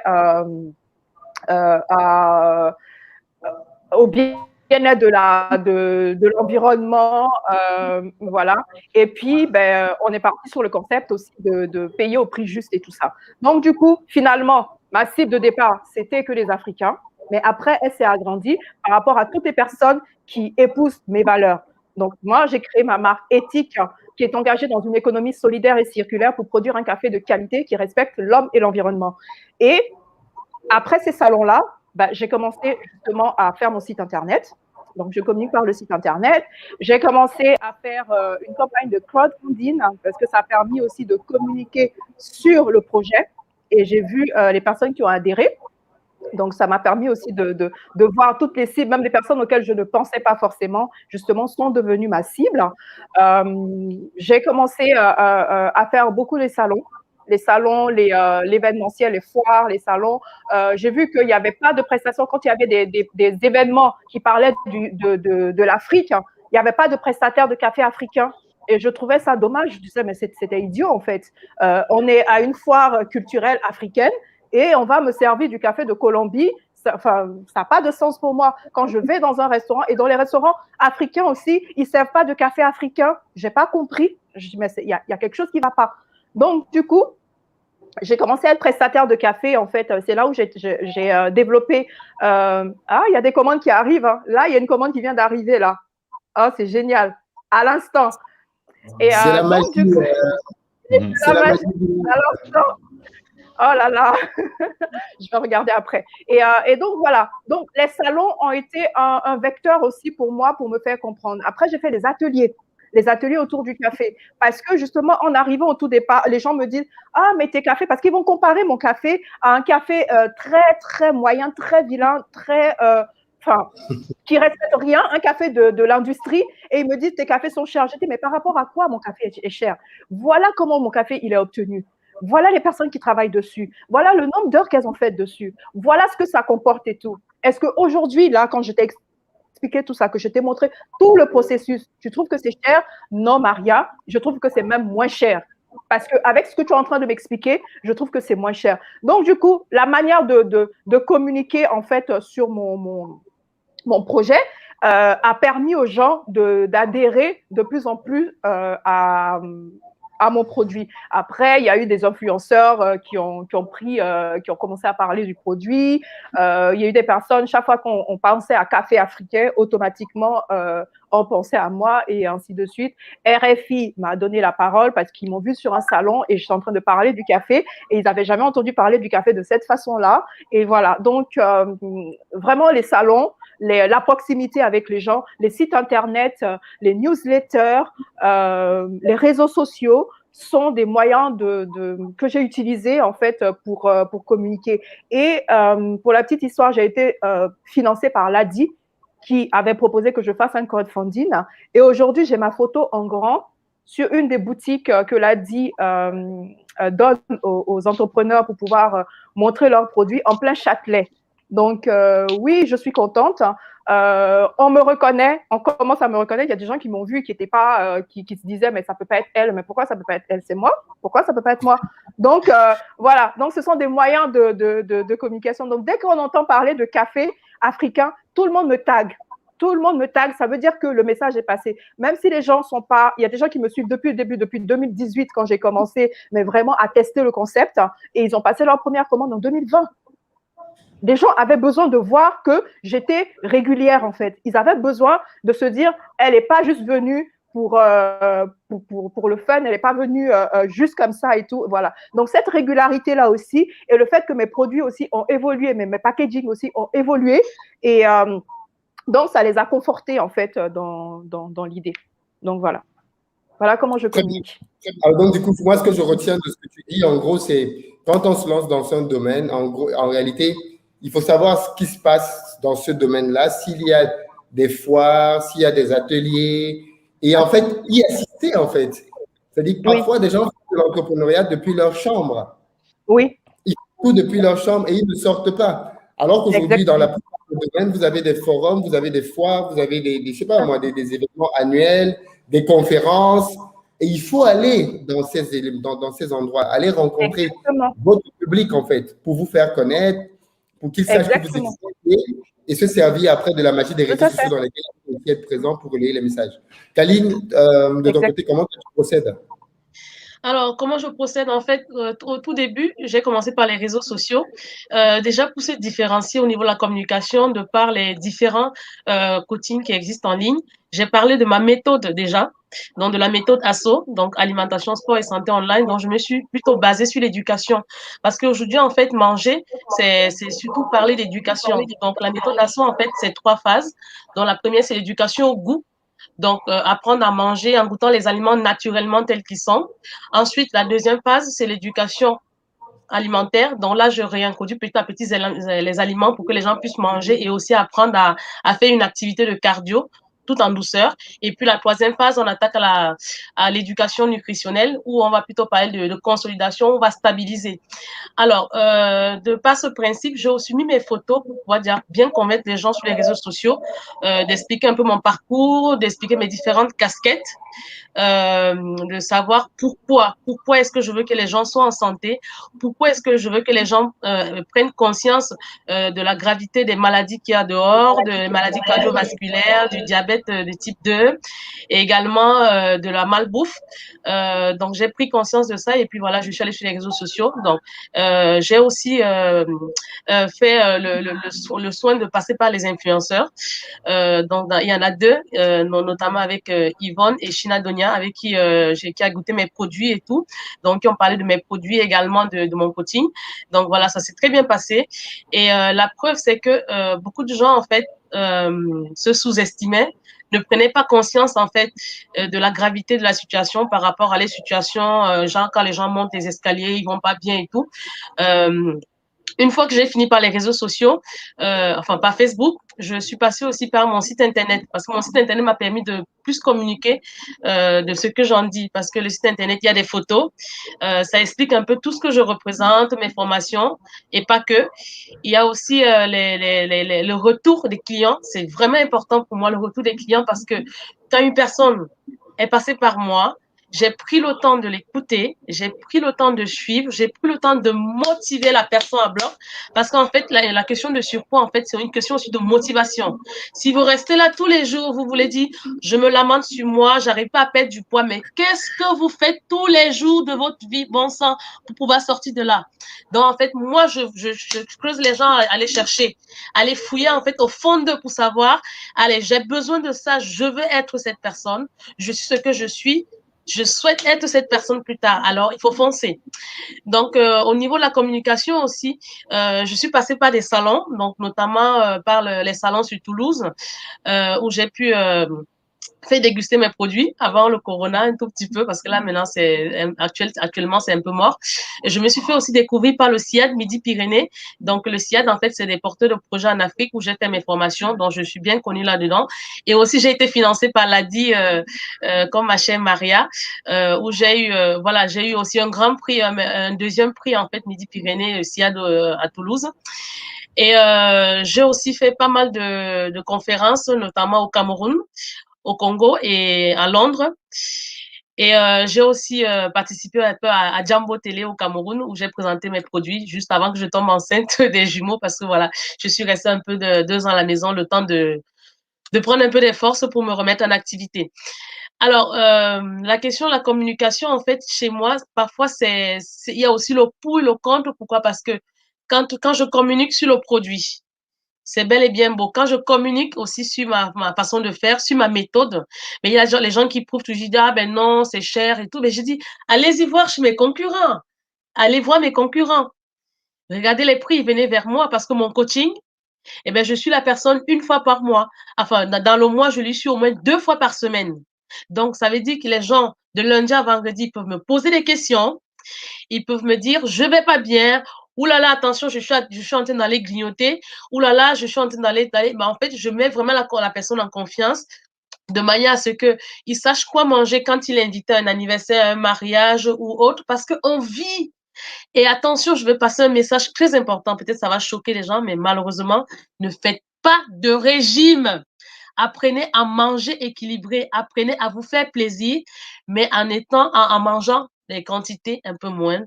Bouge comme tu peux manger. Ou alors, on va dire l'inverse. Voilà, c'est plutôt bouge comme tu peux manger. Parce qu'il y a les gens qui font tout le temps le régime. Quand on fait le régime, ben on est toujours, le corps, il est flasque, on ne se sent pas bien, on descend, on monte, on descend. Essayez de vous stabiliser, mangez équilibré, faites-vous plaisir et surtout, prenez soin de vous. Alors, parlant de communication aussi, parce qu'il y a une communication très intéressante vu que je suis les gens en ligne. Donc, je suis les gens en Côte d'Ivoire, au Cameroun, en France, un peu partout, dans le monde entier. Il y a surtout le bouche à oreille favorable. C'est ça vraiment mon coup de communication parce que quand un client est satisfait derrière, il en parle naturellement. Et en plus, il n'a pas besoin de parler parce qu'on va le voir. Il y a une modification corporelle. Il y a la santé qui est en jeu. La personne se sent tellement bien qui va parler à la fois du programme, qui va parler à la fois des produits qu'il a ingérés. Parce que entre manger, apprendre à bien manger et apprendre à boire mes produits, mais la vie est belle, quoi. On peut faire tout ce qu'on veut. Donc, le plus important maintenant, en fait, pour moi, c'est même si j'ai quand même suivi plus de 500 clients depuis 2017. Donc, là, le plus important chez moi, c'est que je prends le premier client qui vient. Ce client-là, je vais le chouchouter, je vais bien le motiver de manière à ce qu'il se sente bien, afin qu'il puisse pouvoir communiquer auprès de tous ses cousins, frères, tantes et tout, pour qu'ils puissent me recommander naturellement. Donc, c'est vraiment ma marque de fabrique de communication. Donc voilà, et aussi avec les partenaires parce que je travaille notamment avec des partenaires de santé, donc les médecins, donc qui m'envoient certains clients, notamment aussi les coachs sportifs avec qui je travaille en collaboration parce que je suis pas coach sportif. Je suis pas chirurgien aussi, je le répète. Donc voilà, je fais que suivre et travailler en partenariat avec ces personnes. Donc voilà un peu ma marque de fabrique pour la communication. Donc ce qui est intéressant avec moi aussi, c'est que tous ces partenaires, à la fois des gens qui travaillent dans le café, peuvent aussi me recommander.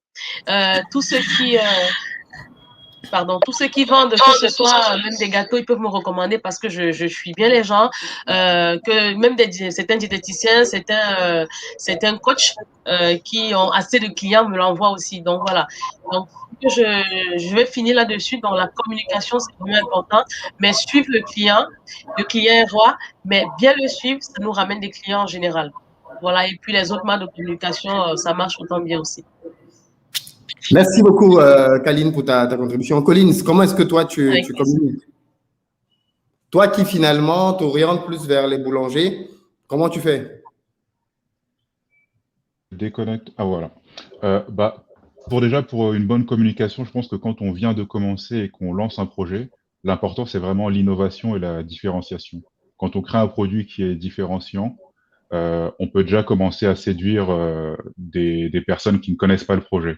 Et c'est ces personnes-là qu'il faut réunir. Ces personnes-là, on les appelle les early adopters. Et c'est avec eux qu'il va falloir tester votre produit et l'améliorer. Une fois que le produit commence à être assez mature, avec ces early adopters, on a déjà commencé à créer une communauté. Et c'est cette communauté qui va nous permettre de justement nous aider dans la communication. Et nous, l'autre point qu'on a utilisé, donc on a eu ces early adopters qui nous ont suivis depuis le début sur les réseaux sociaux, qui ont suivi notre histoire.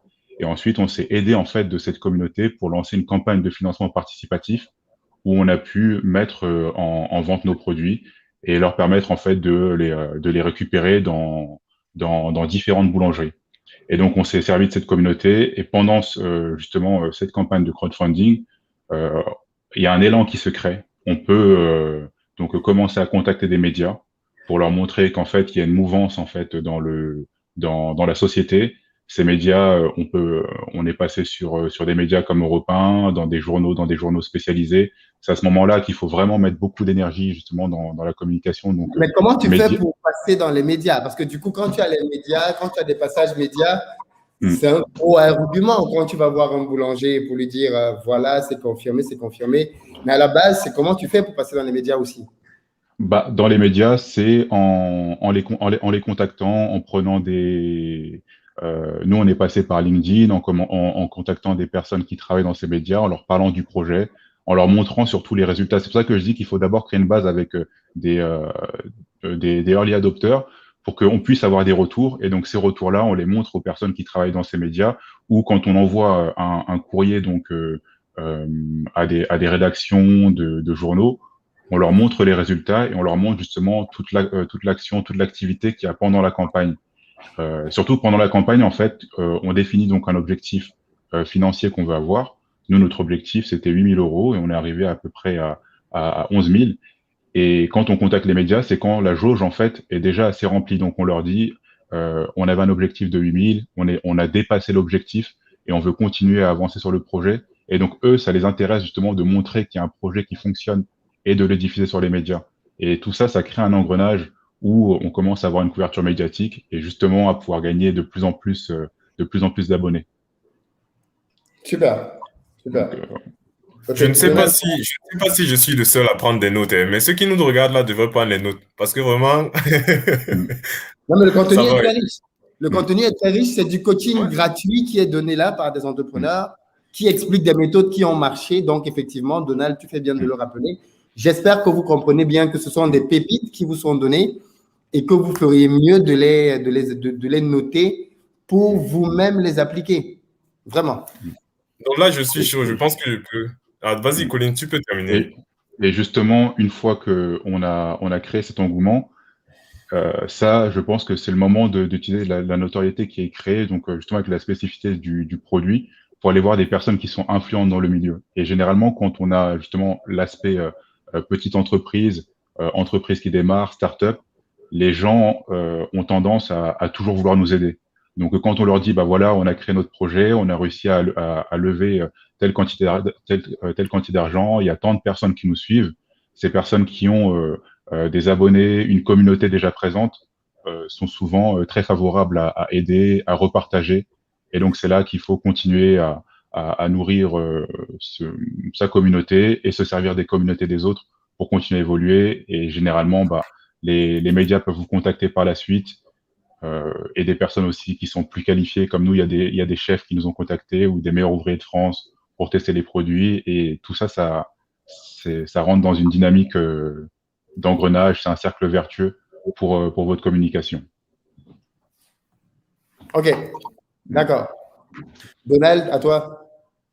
Ok, donc je vais me joindre aux autres et dire que déjà, parce que j'ai lu un peu ce qu'il y avait en commentaire, beaucoup disaient que non, nous les autres qui ne vendons pas de façon active, faisons mal même peut-être d'être venus ou quoi que ce soit. Mais justement, c'était ça le but. Le but, c'est de commencer à communiquer. Comment est-ce qu'on communique?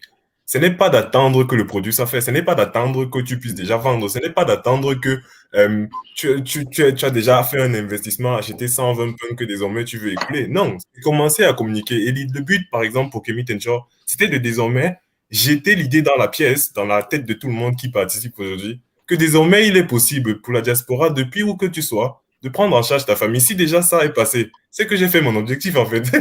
Donc, on reviendra sans doute dans le futur désormais pour vendre. Mais aujourd'hui, ce que l'on dit, c'est En que... fait, c'est ça qu'il faut comprendre. C'est que je suis d'accord, Exact. Donald, tu vas pouvoir continuer. Et c'est ce que j'ai dit tout à l'heure. Beaucoup de gens commettent l'erreur quand ils veulent se lancer en entrepreneuriat de créer des produits dans leur chambre, c'est-à-dire tout seul dans leur coin, et de venir une fois que les produits sont prêts pour les vendre sur le marché. Ça ne marche pas. Enfin, quand ça marche, c'est un coup de hasard. C'est vraiment un coup de hasard parce qu'en fait, et c'est pour ça que j'invite les gens à lire des bouquins qui expliquent bien ce type de méthode. Et on a un bouquin qui s'appelle Lean, je ne sais plus Lean trop quoi. Startup. De Lean Startup. Merci. De Eric Ries. Tout à fait, qui explique très clairement la méthode par itération qu'il faut appliquer quand on lance un business, qui consiste à dire que quand je lance un business, très tôt, je dois faire intervenir les personnes qui vont acheter, en fait. Très, très tôt, je dois les faire intervenir. Parce qu'en fait, il ne faut jamais l'oublier. Un business a pour but de venir répondre à un problème. Et la pire chose qu'un entrepreneur pourrait faire, c'est de penser que la définition du problème qu'il a dans sa tête est la même définition que les clients ont dans leur tête. Et vous pouvez le voir, hein, parfois, et ça arrive même souvent, que beaucoup d'entreprises ferment avant même d'avoir bien démarré parce qu'en fait, quand ils ramènent leurs produits sur le marché, ils se rendent compte que personne n'en veut. Donc, moi, je suis totalement d'accord avec Donald dans la démarche de dire, écoutez, on est là pour vous faire savoir que notre truc existe. On est là pour vous dire que voilà ce que l'on veut résoudre comme problème. Voilà nos offres, voilà nos partenaires, peut-être pas nos offres, mais c'est aussi l'occasion pour lui et pour les autres d'entendre ce que vous allez dire, de lire vos commentaires, de voir ce qui a été bien compris, ce qui n'a pas été bien compris, et d'améliorer de fait leur service et leur présentation. Donc, en fait, c'est totalement normal, en fait, que l'on soit dans cette démarche-là aujourd'hui. Donc, je vais continuer. Alors, moi, peut-être je ne me suis pas présenté au départ. Je suis étudiant entrepreneur en Allemagne. Et Kemi Tenchor, même si on a pour ambition de répondre au problème de la diaspora africaine, on commence par la diaspora camerounaise et plus précisément par la diaspora camerounaise en Allemagne. Donc, pour ensuite présenter comment on communique, je vais donc désormais préciser ce contexte diaspora camerounaise en Allemagne. Notre communication se base sur cinq aspects concrets. On commence d'abord par le community building. Je vais me dire plutôt par l'innovation. On apporte quelque chose qui n'existe pas. Le président de la VKI, donc l'Association des Camerounais ingénieurs en Allemagne, l'a certifié. Kemi Tenchor, c'est la première solution de ce genre pour permettre aux Camerounais de la diaspora en Allemagne de prendre en soin la famille en Afrique, donc avec des offres d'assurance santé. C'est la première, c'est inédit, c'est une innovation. C'est déjà ça par là qu'on commence. Le deuxième volet, c'est gagner des concours. Kemi Tenchor a déjà gagné au moins 3. Le premier, c'était l'attitude, où la Höfner Stiftung, je pense qu'au Cameroun, on boit souvent la bière Höfner. La Höfner Stiftung, qui est donc la fondation de cette bière, de cette entreprise, désormais nous finance en fait. Donc on gagne des concours. Ça contribue aussi à ce qu'on obtienne de la presse, c'est-à-dire des articles qui parlent de nous. Ça, c'est aussi bien. Même si les Camerounais n'ont pas encore lu, un jour ils vont trouver ça sur YouTube ou sur Facebook, whatever. Ensuite, on gagne des concours, non seulement celui-là de la Höfner Stiftung, mais aussi des challenges entrepreneuriales comme celui par exemple de Grow, qui est le plus grand challenge d'étudiants entrepreneurs en Allemagne. Donc, le plus gros concours, on a gagné le prix de la sustainability, donc le prix de la durabilité, par exemple. C'est des concours aussi qui contribuent de la presse, qui contribuent donc de faire connaître non seulement l'idée, mais aussi les entrepreneurs. Mais plus important, à mon avis aussi, l'entrepreneuriat africain, l'afro-entrepreneuriat sur la scène allemande, qui, à mon avis, n'a pas beaucoup de visages noirs, en fait. Juste pour dire ça. Ensuite, le troisième point, j'appelle ça business development. C'est l'idée pour nous de faire tout ce qu'il y a du cross-marketing, mais de s'associer avec des partenaires stratégiques qui ont plus de visibilité, mais plus aussi d'audience que nous. C'est par exemple l'occasion aussi de remercier encore Philippe de nous avoir donné cette audience, en fait. Aujourd'hui, on parle gratuitement, on parle à des personnes qui seraient potentiellement des clients demain. Donc, ça contribue aussi dans notre stratégie de communication. Profiter donc de cross-branding, d'associations avec des marques, des structures qui sont plus importantes, mais plus grosses aussi que nous, pour nous présenter, même si c'est simplement en rente, comme des simples partenaires, des simples petites startups ou whatever. On prend toujours ces occasions-là. Donc, par exemple, on a l'association des Camerounais, l'association des ingénieurs camerounais en Allemagne, l'association des médecins en Allemagne, et même aussi plus gros, le challenge des Camerounais en Allemagne. Donc, le challenge camerounais, je pense que tous ceux qui sont ici en Allemagne ou qui connaissent un peu, faut savoir que chaque année en Allemagne, il est organisé un grand challenge où les ça existe encore, ça? Je croyais que ça avait été... Exactement, ça existe. En fait, il y a eu beaucoup de problèmes à cause de nos défauts à nous, hein, la gestion d'argent et tout et tout. Mais en tout cas, c'est quand même des trucs qu'ils essayent encore de mettre sur pied. Et là, désormais, nous, on est sponsor. Donc, les Camerounais qui seront vont encore nous voir. Et s'ils nous ont vus aujourd'hui, ils n'ont pas bien compris. Ce jour-là, ils vont comprendre. Donc, ça contribue un peu dans une stratégie de communication qui va dans la durée, effectivement. Et ouais, donc je pense que communiquer, c'est commencer tôt. C'est savoir aussi qu'on va faire des erreurs, même en commençant à communiquer. Ce n'est pas tout dit, parce que bah, il faut bien qu'on garde quelque chose pour nous. Donc ceux qui n'ont pas l'impression d'avoir tout compris, peut-être qu'on peut mieux faire. Mais certainement, on va jamais tout dire quand on communique. Ça aussi, c'est mon petit conseil pour les entrepreneurs qui sont tout jeunes ou bien qui se lancent comme moi. Il faut être certes ouvert dans la communication, mais garder ce plus-value, cette spécificité qui fait que ton business à toi, tu es sûr de ce que tu dis, même quand l'autre doute encore ou bien te donne l'impression, avec tout son sérieux et tout son cerveau, qu'il ne comprend pas. Après, il faut bien rester aussi un peu critique et avoir la capacité de se remettre en question, mais tout d'abord être sûr de soi dans un minimum de sens. Je pense que c'est tout ce que je peux dire, hein. Après, je ne sais pas si j'ai oublié quoi que ce soit. Non, mais c'est déjà, bah, tu nous as dit fondamentalement comment vous communiquez. Et je pense qu'on a eu là, avec vous quatre stratégies différentes. Et c'est ce qui est bien, justement. C'est qu'on se rend bien compte qu'il n'y a pas une vérité. Il y a différentes choses que l'on teste, que l'on améliore, que l'on implémente par rapport à ce que l'on veut faire. On va prendre 2-3 questions pour vous avant de sortir de l'émission. Je le rappelle, hein, Kaline, Maigrir de plaisir et Maria ont mis leur site. Sur leur site, vous avez la possibilité, exceptionnellement en cette période-ci, de pouvoir bénéficier d'offres avantageuses pour découvrir l'univers du café et surtout pour maigrir de plaisir avec Kaline. Et c'est super intéressant la démarche justement de l'une et de l'autre parce qu'on est vraiment dans la revalorisation de ce que l'on fait de mieux. Collins aussi, bien évidemment, dans son site, vous avez la liste de tous les endroits où vous pouvez découvrir son pain magique. Apparemment, on a eu des commentaires de personnes qui connaissent déjà ton pain et qui ont témoigné du fait qu'il est excellent. Donc, c'est parfait. Bonsoir Emmanuel et bonsoir Collins. Bonsoir à vous, bonsoir Philippe, Bonsoir. Bonsoir tout le monde. Emmanuel, on t'écoute pour ton intervention. Ok, moi j'ai plutôt une question. Je remercie d'abord le panel qui est très riche. Merci pour les conseils, merci pour le coaching gratuit. Bon, moi j'ai une question. C'est il y a quelqu'un qui a dit il faut communiquer avant même d'avoir le produit, je veux dire la marchandise. Bon, c'est ce que moi j'essaie de faire, j'ai fait. Bon, mais souvent je suis confronté à un moment parce que moi je vends des chaussures italiennes que j'envoie au Cameroun. Je publie d'abord sur mes pages WhatsApp et autres.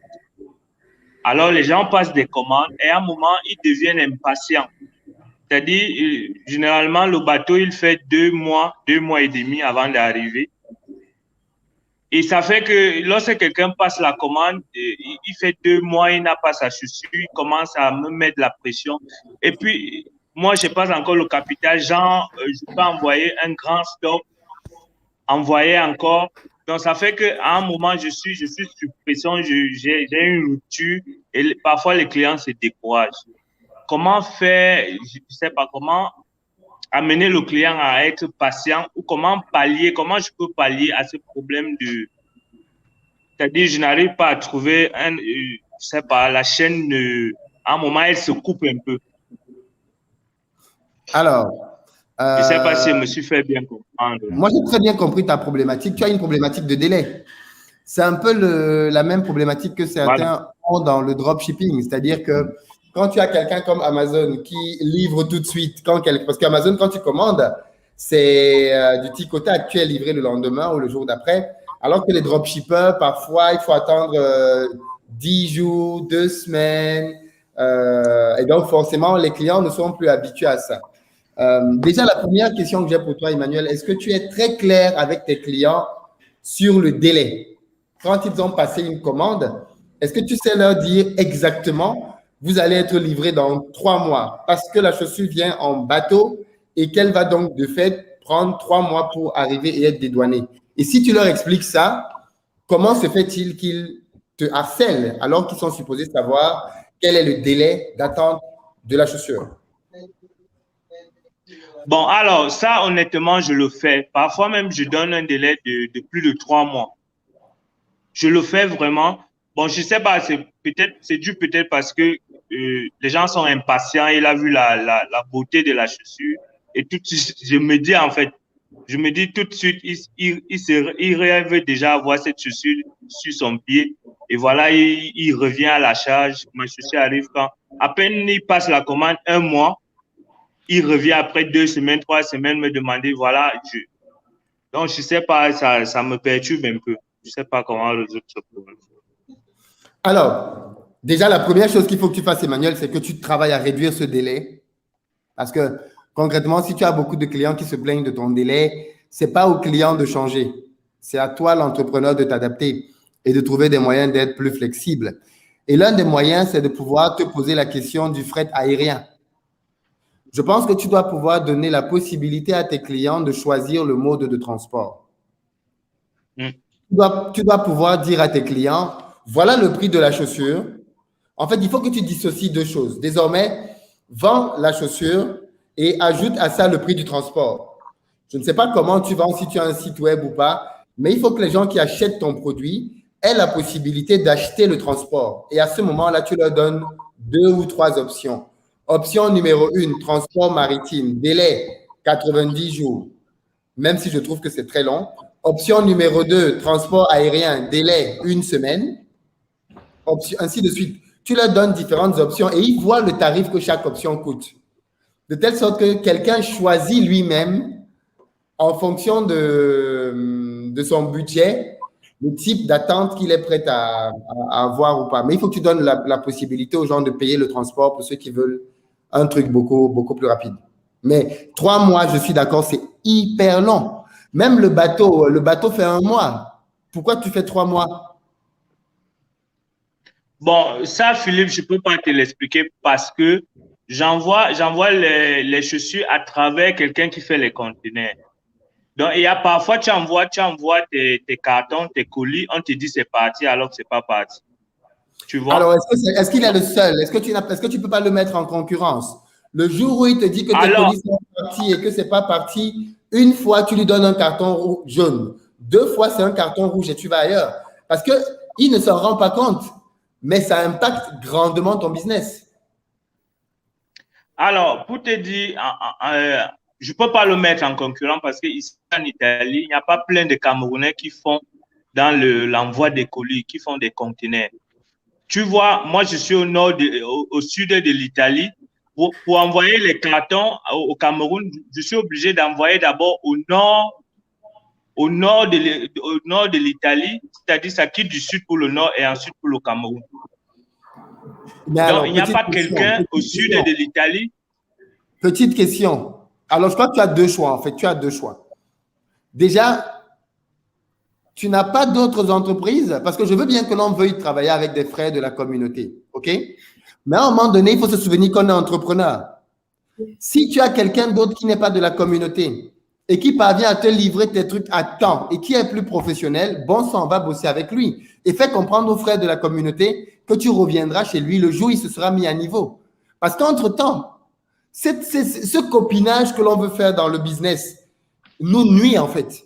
On aime bien dire que les Occidentaux travaillent entre eux, mais ils sont performants entre eux. Il ne va pas aller travailler avec son frère occidental si son frère occidental va faire son business. Parce que ce qui est en train de t'arriver, c'est que tu risques de couler ton business.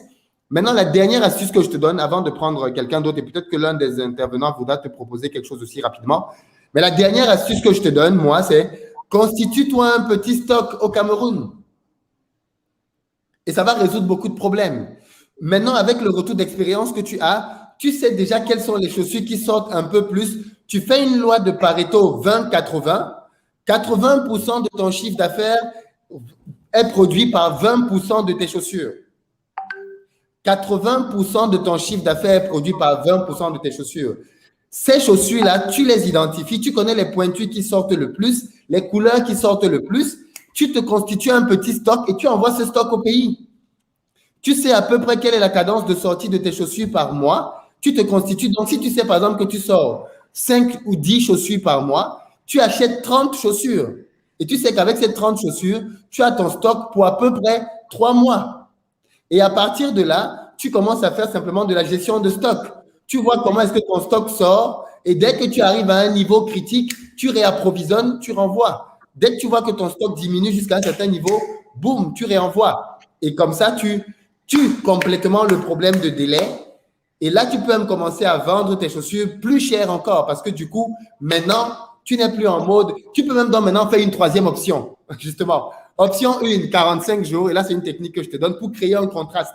Option 1, 45 jours. Option 2, une semaine. Et option 3, un jour. Et l'option 3, un jour, elle est un peu plus chère que les deux autres options. Tu penses que les gens vont choisir quoi? Ils vont prendre l'option 1. C'est sûr. Et tu gagneras plus comme ça. Je ne sais pas si vous voulez lui rajouter un petit conseil, sinon on va prendre d'autres personnes. Non, totalement, je m'aligne. Ah, désolé, honneur aux dames, honneur aux dames. Moi, je voulais donner le conseil déjà par rapport au stockage parce que j'ai eu à le faire à un moment donné. C'est vrai que quand on sait la majorité des produits que les clients vont acheter à peu près, surtout au niveau des pointures, il faut envoyer un grand stock, d'autant plus que le transport, il dure 3 mois. Donc, je ne sais pas par quel moyen tu passes. Par bateau, moi, j'envoyais souvent par 3 semaines, 1 mois maximum. Et quand tu les envoies en cargaison, justement, le fait de pouvoir réserver, les gens vont déjà le réserver à l'avance. Pour ceux qui ne réservent pas à l'avance, quand tu sais que ça arrive à 3 semaines, tu peux communiquer, genre à 2 semaines et demie, il y a telle pointure, telle chaussure qui arrive dans 1 mois et demi.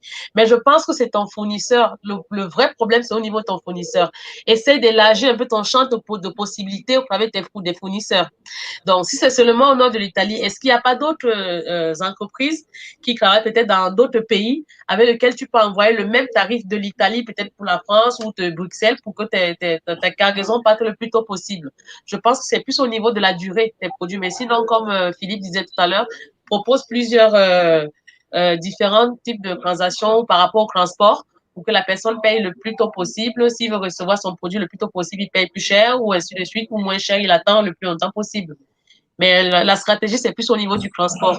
Essaye de voir de ce côté-là. Et sinon, tu peux aussi avoir plusieurs vendeurs sur place. Hein. Tu vérifies ton stock. Donc, quand le stock est fini, tu sais que la cargaison, si c'est que c'est le moins cher que tu as trouvé des 3 mois, si ça t'intéresse, mais remplis ta cargaison au Cameroun de manière à ce que dès que ton stock est presque fini, mais tu envoies une autre cargaison à chaque fois pour que tu ne sois pas en rupture de stock. Et comme ça, tu vas facilement fidéliser tes clients, à mon avis. Hein. Donc, voilà. Merci beaucoup Emmanuel pour être passé. On va prendre rapidement les 3 derniers intervenants, chacun d'entre vous 2 minutes. Il faut qu'on ait terminé dans 9 minutes notre émission. Donc, Nanon Radio, on t'écoute.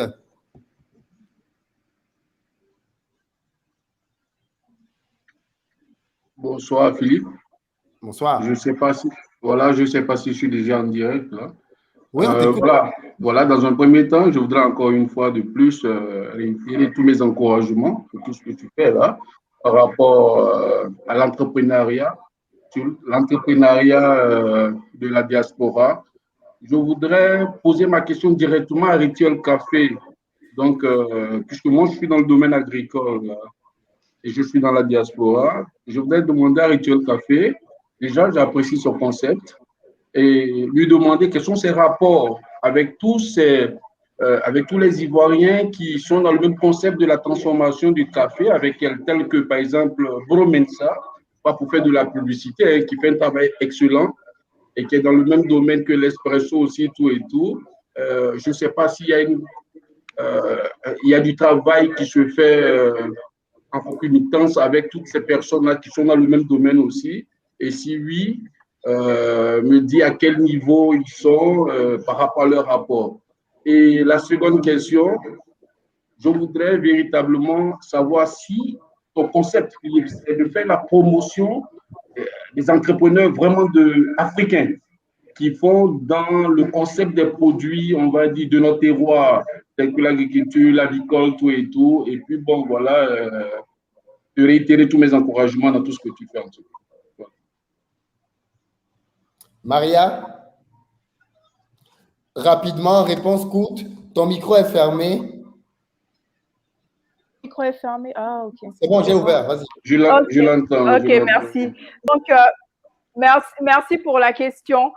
Comme j'ai défini tout à l'heure, je suis afro-caféologue et je suis spécialisée dans les cafés gourmets. J'interviens sur toute la chaîne de valeur. Donc, moi, je suis au niveau de la graine. Je vais former les producteurs. Je vais intervenir sur le café vert. Je vais importer mon café. Je vais sélectionner mes cafés. Je vais transformer mes cafés. Je vais transformer les déchets issus de mon activité. Donc, voilà tout l'élément sur lequel j'interviens. Donc, Bro Mensa, effectivement, fait du café ivoirien et a commencé par les capsules.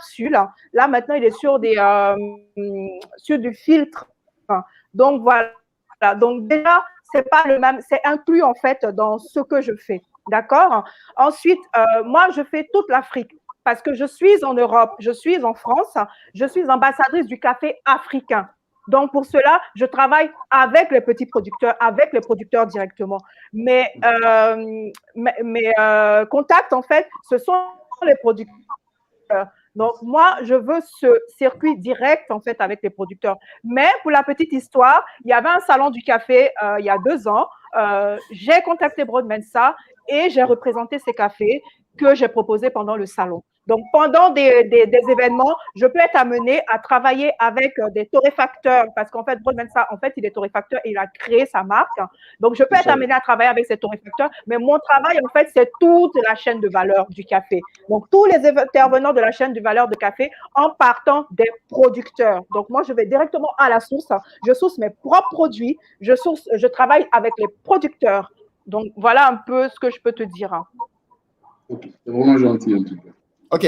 Moi, à mon niveau, pour répondre rapidement, oui, cette émission a clairement pour objectif de mettre en lumière des entrepreneurs de la communauté, qu'ils travaillent avec l'Afrique ou pas, parce qu'on a des entrepreneurs dans la communauté qui travaillent plutôt en Europe. Et ça aussi, il faut l'encourager. Les Africains doivent briller là où ils sont et pas juste travailler vis-à-vis du pays. Donc oui, cette rubrique a clairement pour objectif de donner de la visibilité et de supporter des entrepreneurs de la communauté. Vraiment, merci encore de m'avoir permis de intervenir. J'ai oublié de dire que j'ai été lauréate d'un prix, en fait, d'accord, quand je me suis présentée. Cool. Et c'est un prix pour l'économie solidaire et circulaire. Donc, j'interviens effectivement sur le café, mais les gens me reconnaissent aussi par le fait que je transforme les déchets qui sont issus de l'activité où je fais connaître d'autres produits, en fait, du café. Donc, voilà. C'est cool. Okay. Félicitations. Merci beaucoup, Maria. D'ailleurs, si vous voulez vous aussi passer ici pour promouvoir vos produits, vous écrivez à contact@investiropayes.com. Le titre de votre mail doit être marketing et la cellule analysera si vous êtes éligible ou pas. Merci beaucoup. Kouman, merci à toi, Philippe. 2 minutes, les amis. On est vraiment à la fin, vraiment à la fin. Vous avez, et ensuite, on va prendre Patrick. J'espère qu'il va nous parler business sans ramener à son sujet préféré. Bonsoir à tous les panélistes. Est-ce qu'on m'entend? Oui, on t'entend très bien. Super. Alors, juste pour la Oui. petite rectification, on dit comment.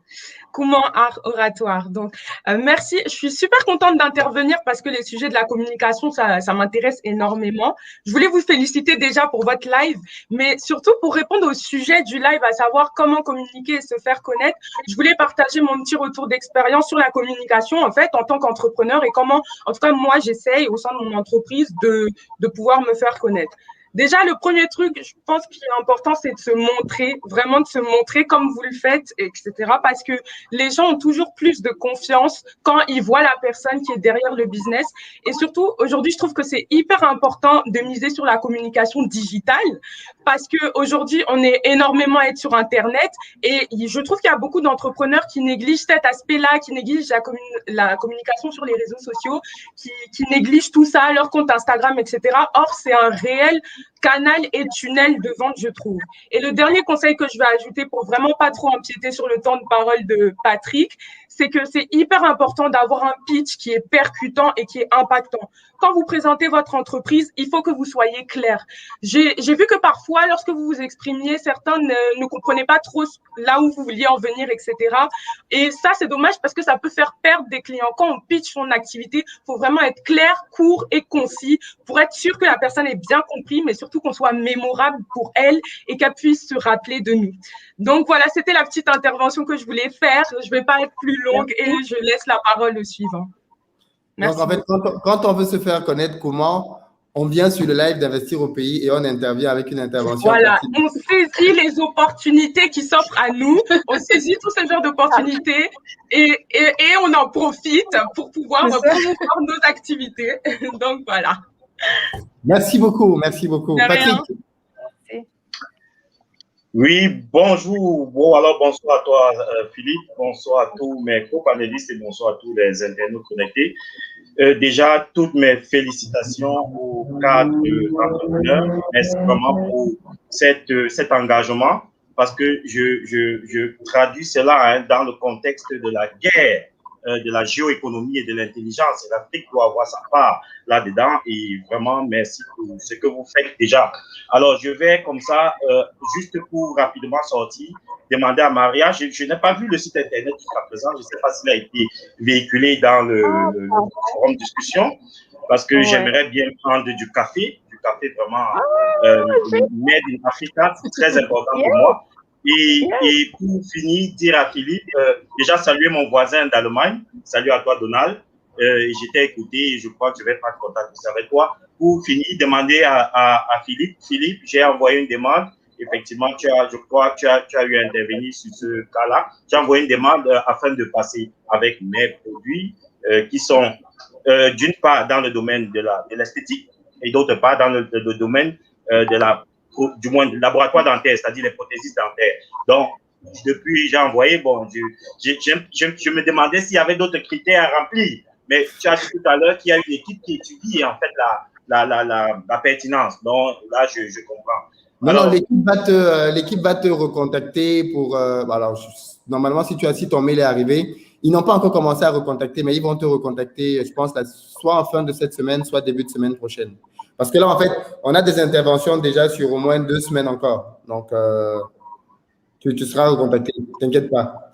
Maintenant, est-ce que tu vas passer? Ça, c'est autre chose, mais tu seras recontacté. Oui, là, c'est vrai. Là, et je respecterai bien sûr la décision, bien qu'il n'y ait pas la VAR. Merci Philippe. Et salut à tout le monde. Le combat continue. Merci. Bye bye. Merci beaucoup à vous. Oh mince, il est parti? Ok. Non, je suis là.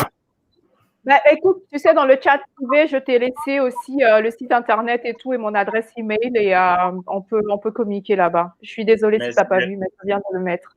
Merci. Bien noté, merci beaucoup. Tu as tout laissé, ton site internet, son adresse email, son numéro de téléphone personnel. Oui, mais mon numéro de téléphone, moi, je le donne sans problème. Je peux le mettre aussi. Okay. Pour le business, Patrick, pour le business. Bah, bien sûr. OK, c'était pour rigoler. Alors, pour conclure, chacun d'entre vous, 30 secondes, qu'est-ce que vous voulez qu'on retienne? Donald. Oui, en une phrase, je dirais que Kemit Insure, c'est le comparateur d'assurance qu'il faut à la diaspora. Précisément, aujourd'hui, à la diaspora basée en Allemagne, pour prendre en charge sa famille et rester au pays. Donc, trouver l'offre d'assurance santé qui correspond. Mais surtout, Je remercie l'initiative et je souhaite à tous les entrepreneurs de la communauté de se lancer et de continuer à travailler dans leur projet parce qu'on en a besoin. Merci beaucoup, Donald. Collins. Moi, je dirais que Wacols, c'est vraiment les pains qui s'adaptent à tous les besoins que vous avez quotidiennement en fonction des apports que vous avez besoin pour votre santé. Et après, par rapport à la communication, bâtissez une communauté solide pour promouvoir votre produit. J'ai oublié de poser la question à Donald, je vais la lui reposer. Mais comment on fait pour te suivre, Collins? Sur les réseaux sociaux de Wacols, donc @WacolsFR sur Instagram, sur Facebook, sur le site internet. Ok, très bien. Vous allez m'envoyer aussi, si vous le voulez bien, des présentations avec vos réseaux que je vais mettre en dessous de cette vidéo pour ceux qui vont la voir après coup. Donald, oui, rapidement, tes réseaux? Donc, on est partout, @KemiTenture sur Facebook, LinkedIn, Instagram, et bientôt même sur YouTube aussi, on aura notre chaîne YouTube, mais surtout principalement aussi sur notre site internet kemitenture.africa. Mais on répond par mail et par WhatsApp, donc vous avez tout sur notre site en fait, que tu mettras bien sûr sur la description, donc ça marche. Maria, comment on fait, ton mot de la fin et comment on fait pour te contacter? Déjà, je remercie Investir au pays de nous avoir donné l'occasion de nous faire connaître. Et moi, j'invite tous les Africains et au-delà à consommer du café. C'est-à-dire, ils peuvent boire du café, ils peuvent se laver avec du café, ils peuvent sentir du café parce qu'il y a aussi des senteurs et des bougies. Donc, le café, c'est la vie. Donc, pour quel que soit le besoin que vous avez, pensez café, pensez Rituel Café, pensez café africain. Voyagez à travers l'Afrique en consommant les cafés de Rituel Café. Maintenant, vous pouvez me trouver sur mon site internet rituelcafé.com. Je suis aussi présente sur Facebook, Rituel Café. Rituel Café. Je suis présente sur Instagram @rituel_café. Et puis, si vous avez envie de me voir, vous passez à Châtelet, il y aura ma photo, vous allez me voir. Et puis voilà. Et puis, je donne des conseils aussi par rapport à la consommation du café, même si vous ne savez pas ce que vous voulez faire, si vous voulez offrir des produits offerts aux gens, si vous avez des événements et tout. Je suis traiteur café parce que c'est très important. Le café est la boisson le plus consommée au monde et c'est celui qui arrive en dernier dans les mariages, dans les baptêmes. Et non, arrêtez ça. Pensez Rituel Café, moi je dis avec tout le matériel et tout, on va boire du café. Voilà. Arrêtez ça. Vous n'avez qu'à boire du café lors de votre mariage. Arrêtez ça. Tout à fait. Kaline, à toi le mot de la fin. Alors, merci beaucoup, Philippe, pour la visibilité. Franchement, c'est vraiment une très bonne communication pour nous. Déjà, je veux dire à tous ceux qui veulent être bien dans leur peau, dans leur corps et dans leur tête, voilà, offrez-vous mon programme parce que ça marche. Allez regarder sur mon site internet, vous verrez. Et surtout, si vous voulez être en bonne santé, mangez mieux et buvez aussi bien. Donc, vous avez également mes 2 sites que je vais citer tout à l'heure. Donc, Maigri de plaisir, donc www.maigri-2plaisir.fr. Ça, c'est pour le programme. Et également, maigri-de-plaisir.africrea.com pour tout mettre.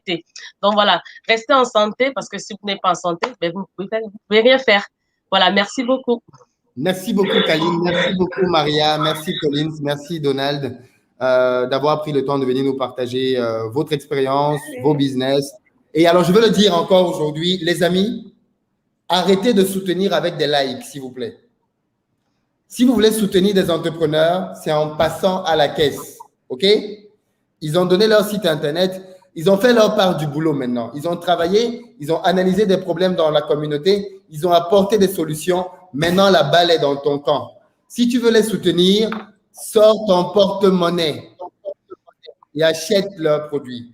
Et je te vois déjà, toi qui vas dire, mais moi, je ne bois pas de café. Ce n'est pas grave. Offre à celui qui va boire. Tout le monde ici a déjà été invité quelque part. Tout le monde a déjà été invité et il ne savait pas quoi offrir. Ça arrive tout le temps, ça. Tu es invité quelque part. Bon, c'est vrai qu'il y a des gens dans la communauté, eux, ça ne les gêne pas de partir bras ballants. C'est-à-dire, chaque fois qu'on les invite, ils viennent toujours bras ballants. Tout le monde vient avec un cadeau. Tu l'invites, il n'a jamais rien. Joli petit le plastique et bol. Faut emballer. Ils viennent avec des plastiques pour prendre à manger et rentrer avec à la maison. Arrêtez ça. Arrêtez ça. Donc, vraiment, achetez leurs produits. Offrez ça à d'autres personnes. Faites découvrir nos produits aussi, peut-être à vos amis qui ne sont pas africains, pour ceux qui vivent en Occident. Faites découvrir les thés africains aux gens qui ont l'habitude d'aller prendre du thé dans des boutiques. Faites-leur découvrir du thé africain et eux, ils vont devenir des abonnés. Tout le monde connaît au moins une personne qui boit souvent du thé. Non, faites découvrir. Tout le monde connaît au moins une personne qui a envie de perdre du poids. Offrez-lui une séance de coaching pour son anniversaire. Offrez-lui une séance de coaching pour son, je ne sais pas moi, mais offrez des trucs. Collins, pareil, il fait du pain. Allez regarder les boulangeries et il y a des chances même que certaines des boulangeries soient dans votre quartier. C'est comme ça qu'on soutient les entrepreneurs de la communauté. C'est pas juste en disant « Ah, cette émission a été bien, hein. Franchement, ils ont bien parlé. Hein. » Oui, d'accord, ok, ça t'a aidé, ça t'a édifié, mais maintenant, à ton tour aussi de rendre l'appareil. À ton tour, toi qui as reçu, toi à qui ça a fait du bien, maintenant à toi aussi de faire du bien à l'entrepreneur. Et le moyen de le faire, c'est d'acheter. Achète son produit, soutiens-le, offre-le aux gens autour de toi et ainsi tu feras que son produit et sa marque continuent de grandir. Et comme ça, il sera encore là dans 1 an, dans 2 ans, pour te prodiguer encore davantage de conseils et te donner davantage de raisons d'être satisfait de lui. Donc voilà, merci beaucoup à tous et à toutes. Ceux d'entre vous qui veulent passer, vous nous écrivez à contact@investiraupays.com avec onglet marketing. On va analyser votre dossier, on va voir si vous êtes prêt, mature pour passer ici ou pas. Voilà, merci encore les uns et les autres. Merci. Salut. Merci beaucoup. Merci. Au revoir. Ouais, au revoir. Je vois que notre ami Donald voulait à tout prix dire quelque chose.